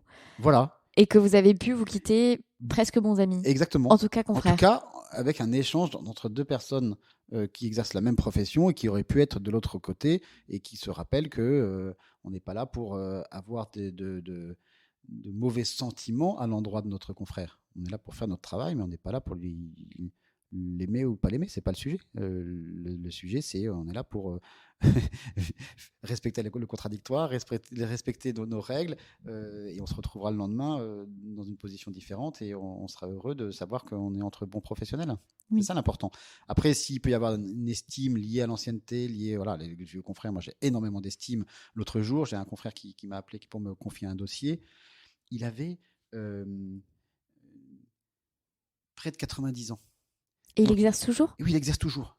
Donc, il avait plus de 60 ans, même quasiment 70 ans d'exercice professionnel, parce qu'à l'époque, ils ont prêté serment très jeune.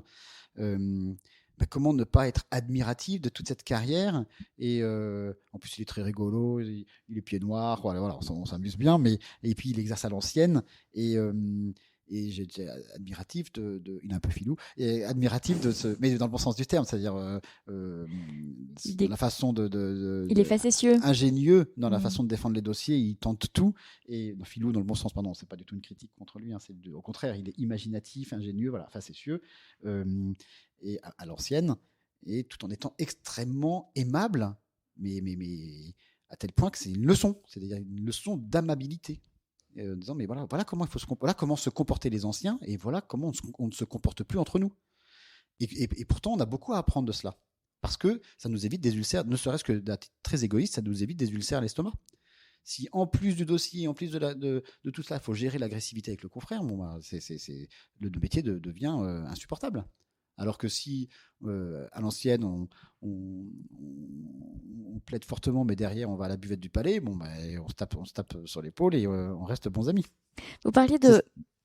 J'en prie. Ben non, je vous ai coupé, c'est moi. D'accord, donc j'enchaîne. Non, je disais, vous parliez de l'importance des rencontres professionnelles, que ce collaborateur est aujourd'hui votre associé et que ben voilà, le fait de se suivre, ça fait que ça façonne aussi un exercice. Qu'est-ce qui fait que pour dériver de la notion de rencontre et plutôt aller vers la dissociation, qu'est-ce qui fait que vous vous êtes séparé de votre premier associé?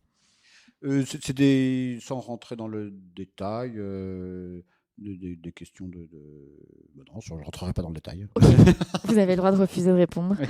Et ça, c'est au bout de combien de temps est-ce que vos chemins se sont séparés? Très rapidement, au bout de Ok. 3 ans. Vous avez vite vu que Oui. ça le faisait pas. Et ensuite, vous êtes parti donc avec ce collaborateur qui est Oui, devenu votre associé. c'est ça. Ouais. Et c'est là que vous avez reconstitué la structure qui est celle d'aujourd'hui, qui a grandi. Oui, alors on a travaillé. Lui, il est venu au début, il n'avait quasiment pas un client, mais il est venu à mi-temps et pour développer sa propre clientèle. Et puis au bout d'1 ou 2 ans, euh, un autre avocat nous a rejoints et aujourd'hui on est tous les 3 associés. Et Oui. puis il y a quelques années, il y en a encore un quatrième, donc on est tous les 4 associés.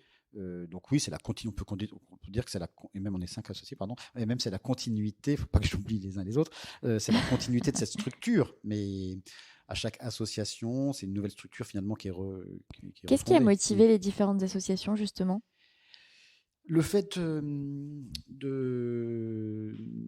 d'accueillir des confrères qui cherchaient à quitter leur structure. Donc ça, c'est ne serait-ce que... encore une fois, quand je disais l'occasion fait le larron, ben c'est ça. C'est des personnes que...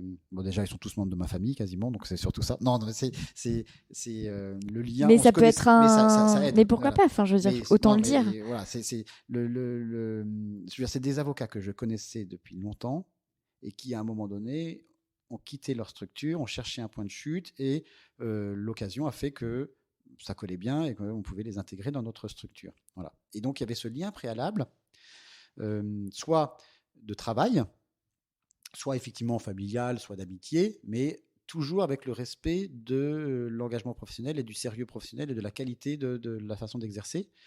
Soit, quand je disais travail, soit d'un collaborateur qui, à force de travail, est devenu associé au sein de la structure. Donc, il y a des occasions qu'il ne faut pas rater en tant que collaborateur. On peut ou pas être associé dans une structure. Le travail ne suffit pas. Il faut aussi qu'il y ait ce lien particulier que l'on développe avec les associés. Encore une fois, au-delà du seul travail, parce qu'il faut s'entendre. C'est vraiment comme dans un couple, même si c'est à plusieurs, il faut s'entendre parce qu'il faut sans cesse se suivre, à la fois nos humeurs, nos excès de susceptibilité. Moi, je suis extrêmement susceptible, donc il y a rien ne passe, et donc il faut vraiment que je travaille là-dessus, mais il faut aussi que les associés acceptent de comprendre que cette susceptibilité... Que vous êtes susceptible. Voilà, et réciproquement. Ils sont aussi susceptibles que moi, différemment, hein, donc il faut se suivre aussi humainement. Voilà, Entre susceptibles. Voilà, et la délicatesse ou la question de la confraternité permet aussi de dépasser l'écume des contrariétés qui sont inhérentes à une vie en commun au travail. Et est-ce que vous avez été dans une logique, parce que vous, je comprends que vous avez une activité quand même très spécifique, notamment sur un secteur sur lequel vous avez développé une expertise, quoi. Est-ce que ça a emmené le cabinet dans son ensemble, ou est-ce que vos associés ont des activités et des clientèles qui sont propres et qui n'ont rien à voir? Alors pas du tout, hein. En fait, c'est chaque associé a un peu sa spécificité et ses clients, Oui. même si on est vraiment associé, mais voilà, après c'est un titre personnel, donc Oui. non, c'est propre, vraiment, j'insiste, hein, c'est propre à votre activité. à mon activité, à mon équipe. Bien sûr, voilà, ils savent pertinemment et c'est en toute connaissance de cause, mais c'est pas pour autant que mes autres associés décident de se consacrer totalement à la défense de ce type de clientèle en particulier. Non, mais j'étais curieuse de savoir si ça avait marqué, entre guillemets, le cabinet comme entreprise, ou si vous étiez resté dans quelque chose d'assez, entre guillemets, traditionnel, où chaque associé a son précaré et vous mettez... Alors, bien sûr, on échange des dossiers, des clients entre nous, mais oui, chacun a quand même son prisme avec sa clientèle historique, puisque justement, on n'était pas un cabinet historique existant, mais c'est un agglomérat de différents associés qui sont chacun venus avec leur clientèle, et on a poursuivi cela. Même si on essaye de converger, on a quand même chacun nos lignes de nage bien définies entre les différents associés. Et ça fonctionne, donc on ne va pas changer cela. Ouais. Mais malgré tout, on essaye quand même d'optimiser les parts spécialités, parce que c'est un peu dommage d'avoir 5 collaborateurs qui font que du droit immobilier, alors qu'on pourrait fédérer tout cela et être. C'est pas dommage, mais s'ils font tous la même chose, autant faire un pool. Et ça, on est en train de Donc c'est une réflexion qui est en cours d'un petit peu structuration, organisation. Et oui, parce que l'autre aspect très important, c'est qu'on a vraiment évolué en chiffres en 10 ans, quoi. Et donc il faut je vous le souhaite. Voilà, mais c'est l'objectif aussi, même si c'est pas forcément l'objectif déterminant de dire il faut grossir, mais il faut survivre aussi. Donc il faut se positionner dans un marché qui est très concurrentiel. Moi, avec mes petites affaires là, c'est sûr que vous êtes moins concurrencier. Je suis moins concurrencier, mais c'est pas non plus un secteur marchand, quoi. Donc il faut faire attention à respecter Bien sûr. ce cas-là. Et évidemment, c'est pas les grosses entreprises du CAC 40, quoi. Voilà, pour dire les choses, même si on gère très bien. Mais on est amené à grossir, c'est le cas, mais il faut accompagner cette croissance à la fois en termes de collaborateurs et puis de structures, de locaux. Et tout ça, c'est passionnant, mais c'est aussi un autre investissement. C'est-à-dire que dans la journée qu'on évoquait, mais il faut aussi toute la partie administrative prend une place importante, pas prépondérante évidemment, mais très importante. Oui. Ouais. Donc c'est une réflexion actuelle de structuration que vous êtes en train de mener. De structuration, c'est peut-être un grand mot, mais oui, de comment vous vous organisez, de recrutement. Est-ce qu'il y a aussi des sujets autour des collaborateurs qui sont aujourd'hui? Est-ce que il y a des sujets que certains arrêtent de faire certaines choses pour se dédier plus à d'autres, ce genre de choses? Oui, alors là encore, c'est difficile de prendre du recul par rapport à nos journées où on est quand même le nez souvent dans les dossiers. Donc là, on a fait, comme chaque année, un point d'étape. Voilà, et on oriente, on réajuste, mais on révolutionne pas le métier du jour au lendemain. En revanche, ce qui est certain, c'est que les collaborateurs, les collaboratrices sont des éléments essentiels d'un cabinet d'avocats tel que le nôtre. On ne pourrait pas travailler sans eux. Hein. C'est vraiment eux qui permettent de faire face à la charge de travail. Ça, c'est vraiment une énorme reconnaissance et une prise de conscience aussi. On a tous été collaborateurs, mais de comprendre à quel point les collaborateurs sont essentiels à la bonne fin du cabinet, au fait de rendre le service attendu par le client.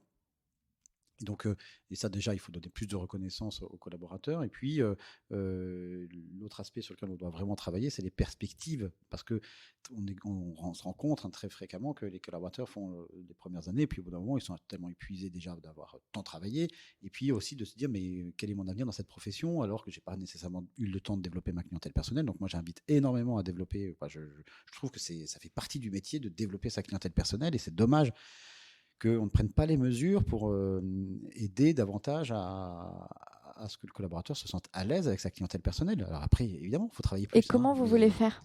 Mais comment je veux faire déjà? Vos premières idées. La première chose, c'est que en le disant, mais voilà, développez, soyez à l'aise. Ici, on peut développer, puisque moi, je me souviens, mes dossiers personnels, on les faisait un peu sous le manteau, quoi, en disant on a peur de gêner, de stresser le cabinet en passant du temps. On avait l'impression de voler du temps à la structure.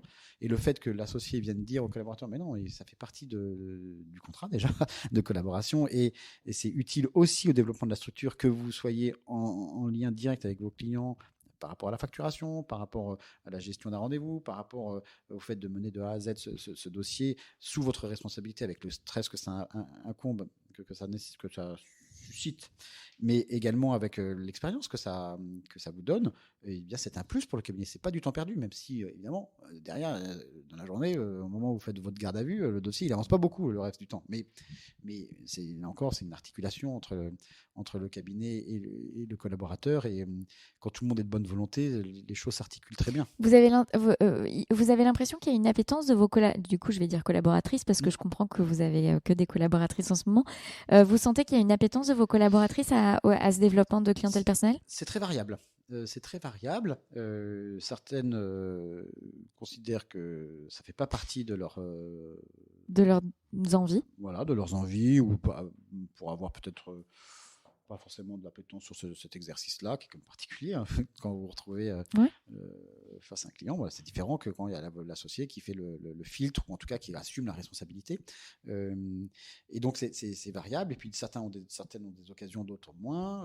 Voilà, encore une fois, il y a autant de manières d'exercer ce métier que d'avocat. Et notamment, il y a autant de manières d'exercer la collaboration que de collaborateurs. Quoi. Et donc, d'où la nécessité d'instaurer un dialogue plus important entre l'associé et le collaborateur pour voir si la personne est à l'aise dans cette façon d'exercer. Et c'est pas un débat définitif, c'est-à-dire que sans cesse, on doit se suivre et s'ajuster, y compris parce que là encore, la profession évolue. Il y a énormément, ce qu'on constate, c'est qu'énormément de collaborateurs font quelques années, puis après partent en entreprise en se disant que l'herbe est plus verte ailleurs, ce qui est possible, à la fois financièrement et dans l'organisation du travail et en temps. Même si, moi, je reste convaincu que ce métier a une particularité mais qui ne peut être vécue que si justement elle est transmise et si l'associé donne des perspectives aussi au collab sur l'avenir voilà, moi je veux bien me dépenser pendant 10 ans dans cette profession, mais à condition d'investir sur l'avenir. Si c'est pour à la fin me retrouver le bec dans l'eau parce que j'aurais pas développé ma clientèle personnelle, ça n'a pas tellement d'intérêt. Voilà. Et comment vous gérez justement cette question de donner des perspectives à vos collaborateurs voilà, qu'est-ce que vous avez en tête? Après, si elles m'entendaient, elles m'ont dit blablabla, blablabla. Donc, je vais faire attention, c'est surtout de la théorie. Hein, mais non, mais c'est bien, maintenant, elles ont elles ont quelque chose d'acté. Oui, c'est ça. Non, la première chose, c'est de faire en sorte que quand, au bout de quelques années, quand on décide de quitter ce cabinet ou de s'associer, mais voilà, déjà, on a reçu une formation d'avocat pleine et entière qui permet d'exercer, en tout cas en ce qui me concerne, dans beaucoup d'activités, d'être à l'aise en toutes circonstances, d'avoir un tant soit peu appris de la façon d'exercer des associés, pour le pire ou pour pour ce qui est positif ou négatif, de dire voilà, ça je prends pas, c'est-à-dire de faire son choix dans la façon d'exercer par les associés, ça certainement pas, je ferai pas cette façon, ou ça oui, ça m'intéresse. Donc une sorte de voilà, la formation qui fait partie du contrat de collaboration. Donc ça c'est la première chose, et d'être mis en situation. Voilà, et je fais de la pub pour la conférence du stage, mais c'est vrai que de faire ça pendant un an, vous avez une formation accélérée en droit pénal et vous êtes à l'aise en toutes circonstances face à des magistrats qui ne sont pas tellement prêts à vous écouter nécessairement.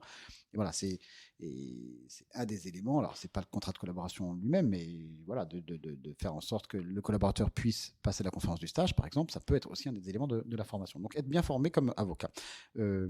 Ensuite, de pouvoir développer ses dossiers personnels, de se dire que ça fait partie du métier et c'est aussi un des moyens, d'une part, de gagner plus d'argent. Il faut être très pragmatique, hein, c'est d'augmenter la rétrocession par ces dossiers perso. Comme je vous le disais au début, moi j'ai quasiment doublé ma rétrocession et je trouvais ça extraordinaire. Bon, une fois que je me suis installé, je me suis dit on peut plus que doubler même, quoi. Donc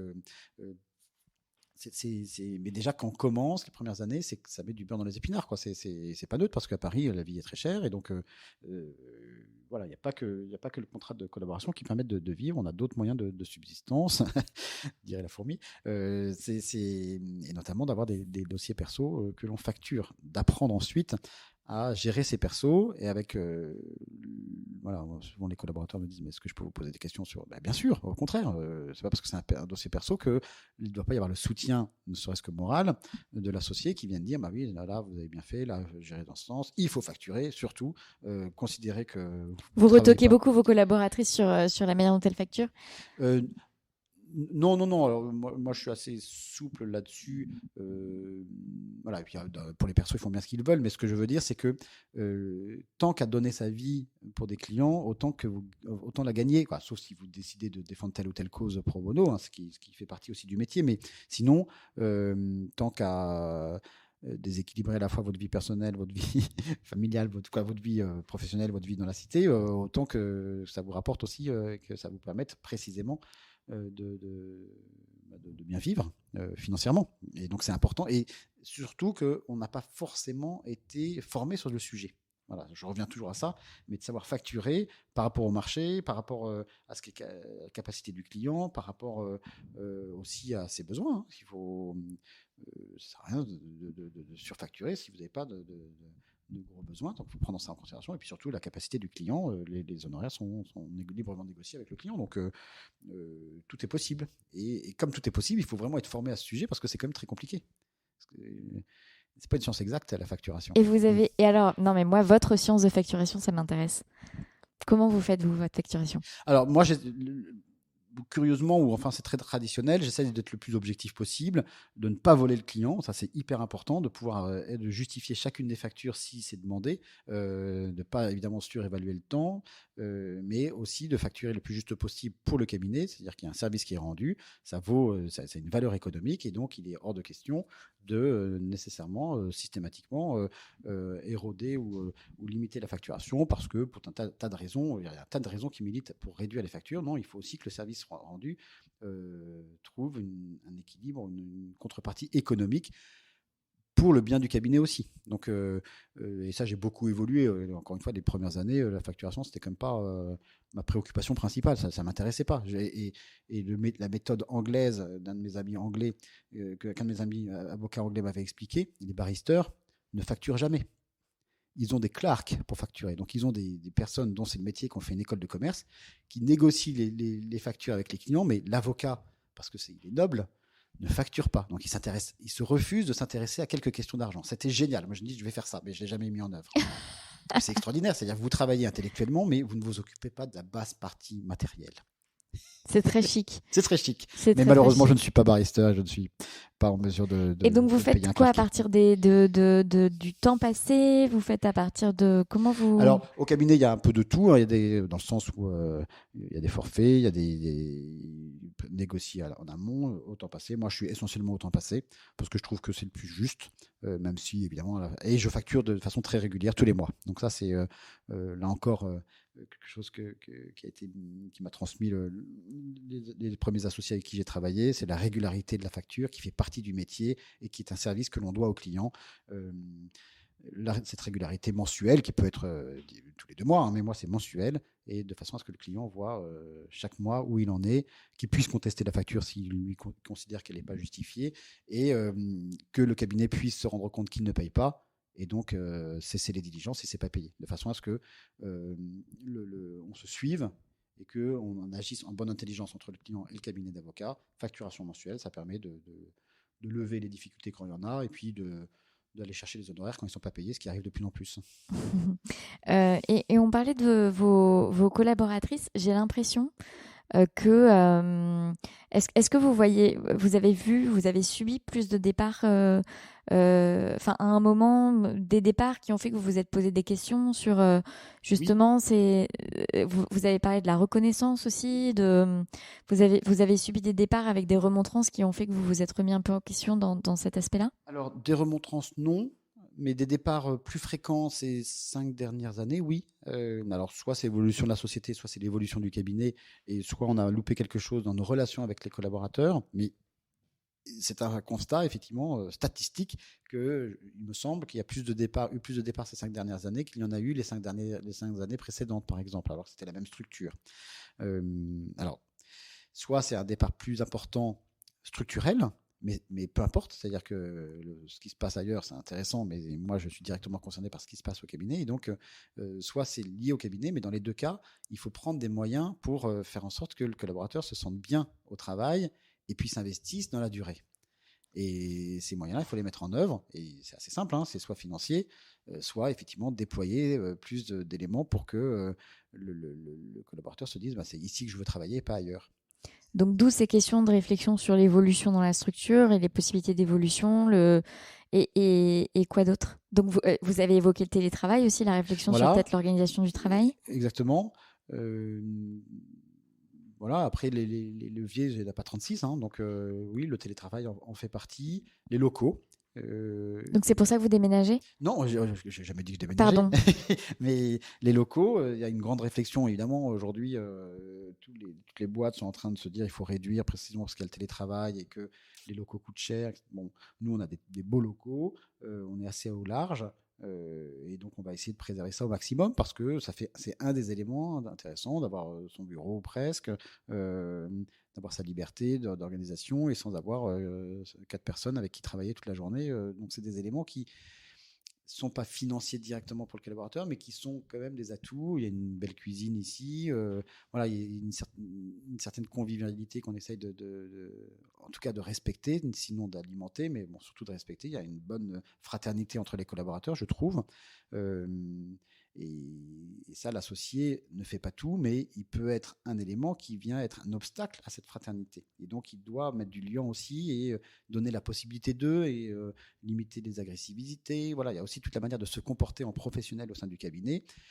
J'évoquais à l'ancienne, on laisse un peu aller tous ces états d'âme, ce qui n'est pas acceptable. Voilà, il faut dire les choses. Même si c'est un métier, on a besoin d'exulter ou d'expulser un certain nombre de sensations et de rage parfois, mais il ne faut jamais que ce soit à l'endroit des collaborateurs. Et ils n'ont pas à en faire les frais. Donc ça, c'est aussi un élément sur lequel, avec l'âge, on mûrit et on est de moins en moins soumis à ses émotions, à ses impulsions.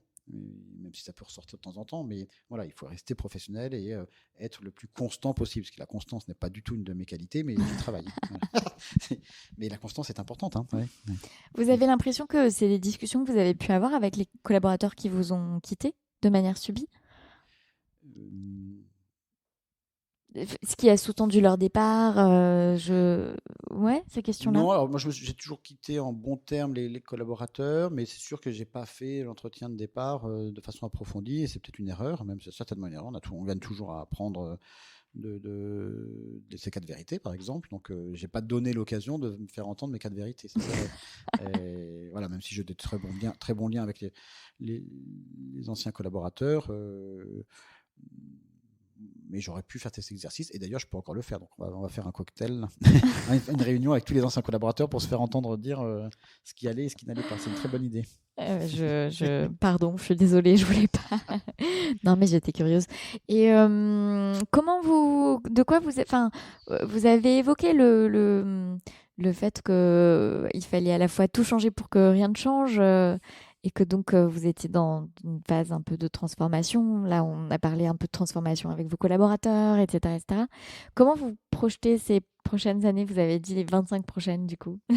Alors, c'est assez difficile, je dois vous dire, hein, c'est assez difficile de se projeter, parce que là encore, on croit que tout va changer, alors il y a de fortes probabilités que finalement, rien ne change, quoi. Donc, on nous annonce toujours la révolution informatique, l'intelligence artificielle, les vidéoconférences, voire les métaverses. Hein. Voilà, on peut se projeter. Oui, on est en plein là-dedans. Ouais. On est en plein là-dedans.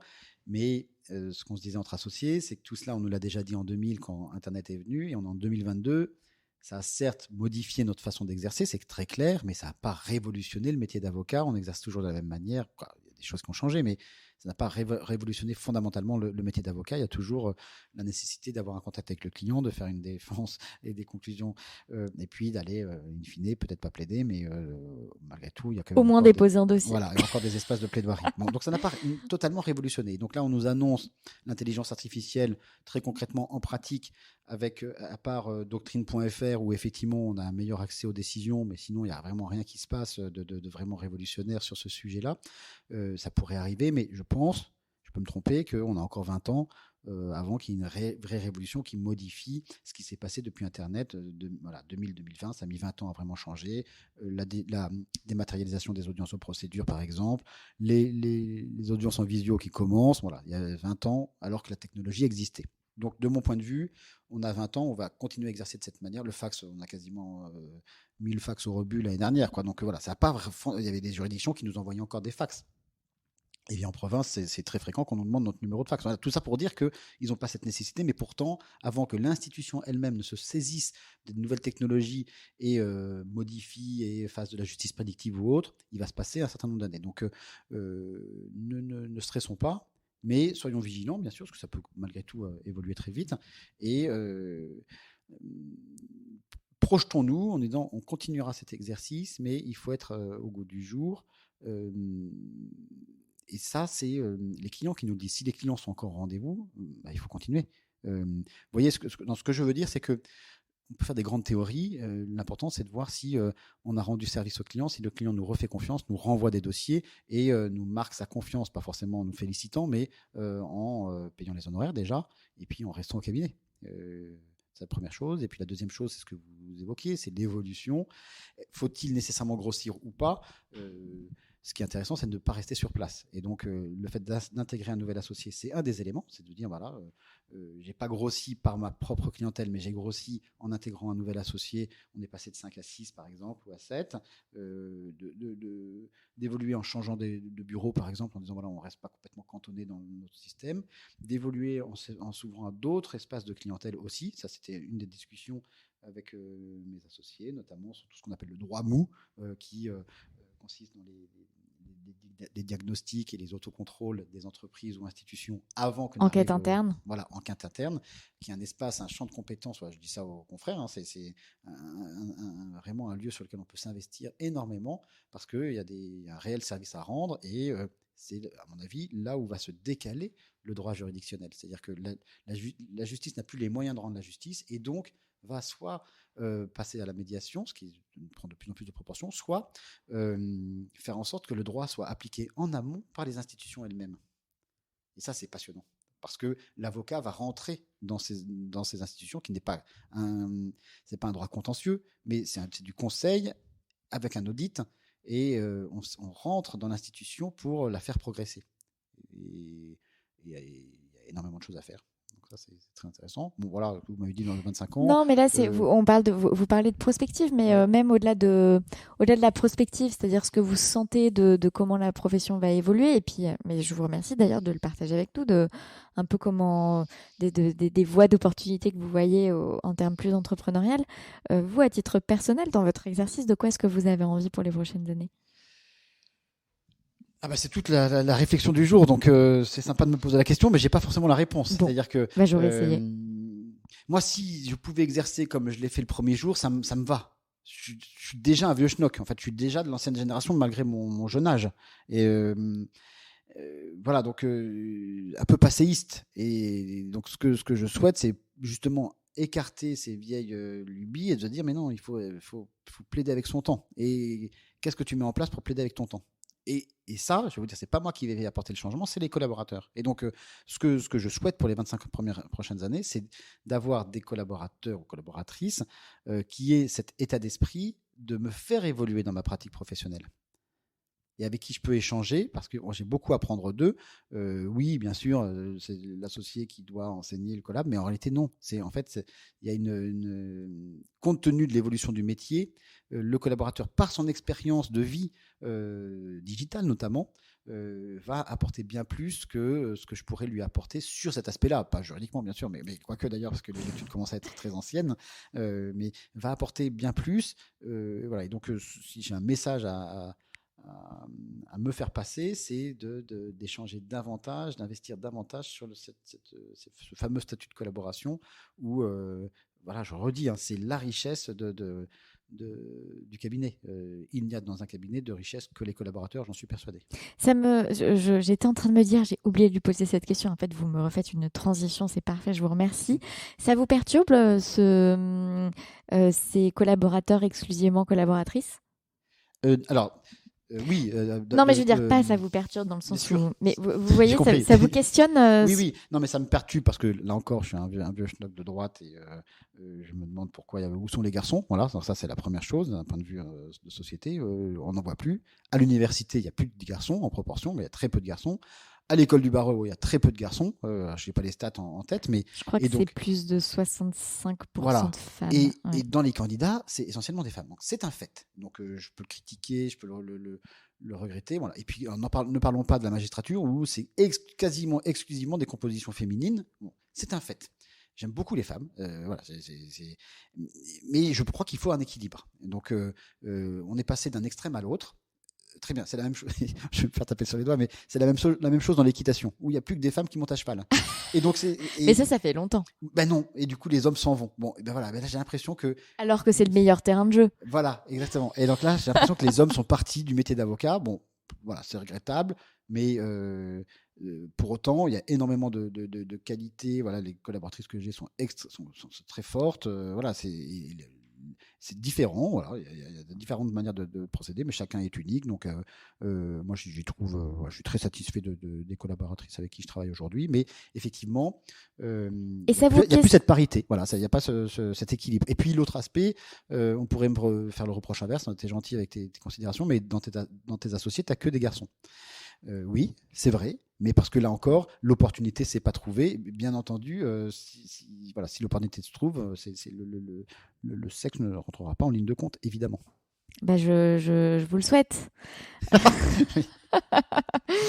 Non, mais plus sérieusement, ça vous questionne d'un point de vue un peu général de la société, de se dire, mais effectivement, où sont les hommes dans cette profession?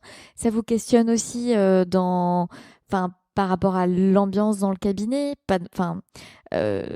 oui, enfin, par rapport à, je sais pas, des questions de plus de gestion et qu'est-ce qui fait que ça vous questionne en fait? Je suis curieuse.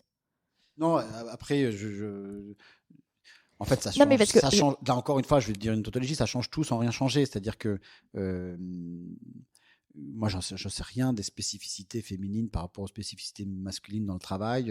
Moi, je travaille avec des personnes et donc ça se passe bien ou ça se passe mal. Et si ça se passe mal, on met fin au contrat de collaboration. Si ça se passe bien, on continue, quoi. C'est aussi simple que cela. Voilà, donc la particularité de la maternité, je crois que je suis au 7e ou 8e enfant au cabinet, donc chez mes collaboratrices, donc ça n'a jamais été un sujet. Et c'est important de le dire, c'est-à-dire que voilà, oui, on peut avoir des enfants au cabinet, ça, il n'y a aucun problème. Et j'ai mis un point d'honneur parce que c'est important de pouvoir à la fois développer, là je reviens à mon sujet de mémoire, mais sa vie professionnelle, quel que soit son état, et sa vie familiale, quelle que soit la famille qu'on met en place.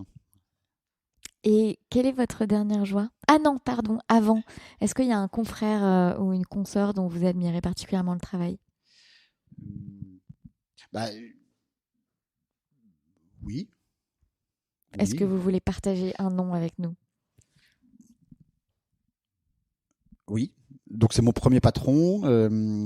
3e jour de collaboration, il me confie un dossier, il a 75 ans. C'est un dossier de divorce. Je suis extrêmement perturbé, c'est mon premier dossier. Je dors pas de la nuit. Au bout de 3 jours, je décide d'aller le voir. Donc je prends audience parce qu'à l'époque, il fallait, voilà, on n'avait pas aussi facilement accès aux associés qu'aujourd'hui. Je traverse son large bureau sombre, paré de boiseries très belles. Il a sa petite lampe Louis-Philippe. Là, il me regarde. Je lui dis, ah, j'ai voulu vous voir. Il me dit, mais pourquoi? C'est pourquoi? Eh bien, je suis désolé, mais après 3 jours de réflexion, je tiens à vous dire que je fais jouer ma clause de conscience. Je suis absolument mal à l'aise à l'idée de participer à ce divorce et donc je vous demande de me décharger de ce dossier. Lui qui était divorcé 3 fois, qui n'avait rien aucune conviction religieuse, je crois, me regarde droit dans les yeux. Il me dit, mon jeune ami, je suis heureux de savoir que la clause de conscience trouve encore à s'exercer au sein du barreau de Paris. Je vous décharge du dossier. Et donc pour moi, ça a été une leçon de dire que ce gars, à la fin de sa carrière, qui partageait rien de mes convictions personnelles, que j'embarrassais puisque évidemment il fallait qu'il trouve un autre moyen de gérer ce dossier, qui certainement ne comprenait absolument pourquoi je faisais ça et qui voilà, comme je vous le disais, ne partage pas et se dit mais c'est complètement tordu comme raisonnement. Malgré cela, sans chercher à me contredire, me décharge du dossier précisément en appliquant la clause de conscience que la profession d'avocat garde encore. Après que ce soit fondé ou pas, j'ai beaucoup évolué sur le sujet, mais j'étais jeune à 25 ans avec plein de convictions définitives, comme on peut en avoir à cet âge-là, et ça m'a marqué à vie de me dire qu'il aurait pu chercher à me convaincre en disant c'est complètement débile comme attitude, il faut bien que les femmes ou les hommes soient défendus dans le cadre d'un divorce, c'est pas du tout contradictoire avec vos convictions religieuses. Il aurait pu rentrer dans ce débat et il aurait eu raison d'ailleurs de le faire, mais non, il n'est pas rentré dans ce débat, il m'a déchargé du dossier, donc ça m'a marqué à vie. Voilà, je lui rends hommage. Il est décédé depuis, mais je lui rends hommage. Quelle est votre dernière joie? Ma dernière joie professionnelle? Votre dernière joie, vous avez le droit de choisir si elle est professionnelle ou personnelle.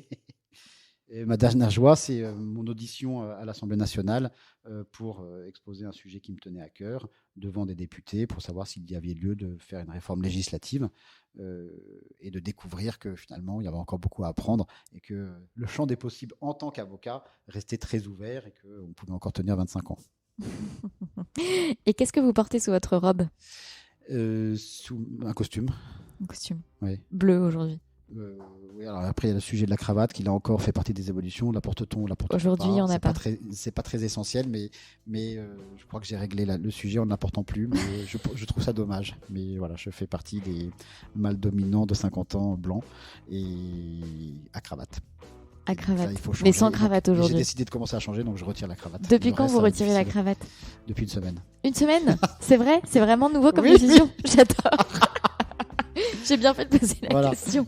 C'est parce qu'on vous a renvoyé à cette image de Non, vieil homme c'est blanc de parce plus que de j'ai vu 50 un ans. jeune de 30 ans avec une cravate. Je me suis dit qu'il avait l'air d'un vieux con. Et je me suis dit, c'est pas parce qu'il a 30 ans qu'il a l'air d'un vieux con, c'est parce que toi-même tu portes une cravate et que toi aussi tu dois avoir le même air. Ok, j'adore. Merci pour cette anecdote. Et merci pour cet échange. Merci beaucoup, c'était très aimable à vous de prendre ce temps. Ça m'a beaucoup plu.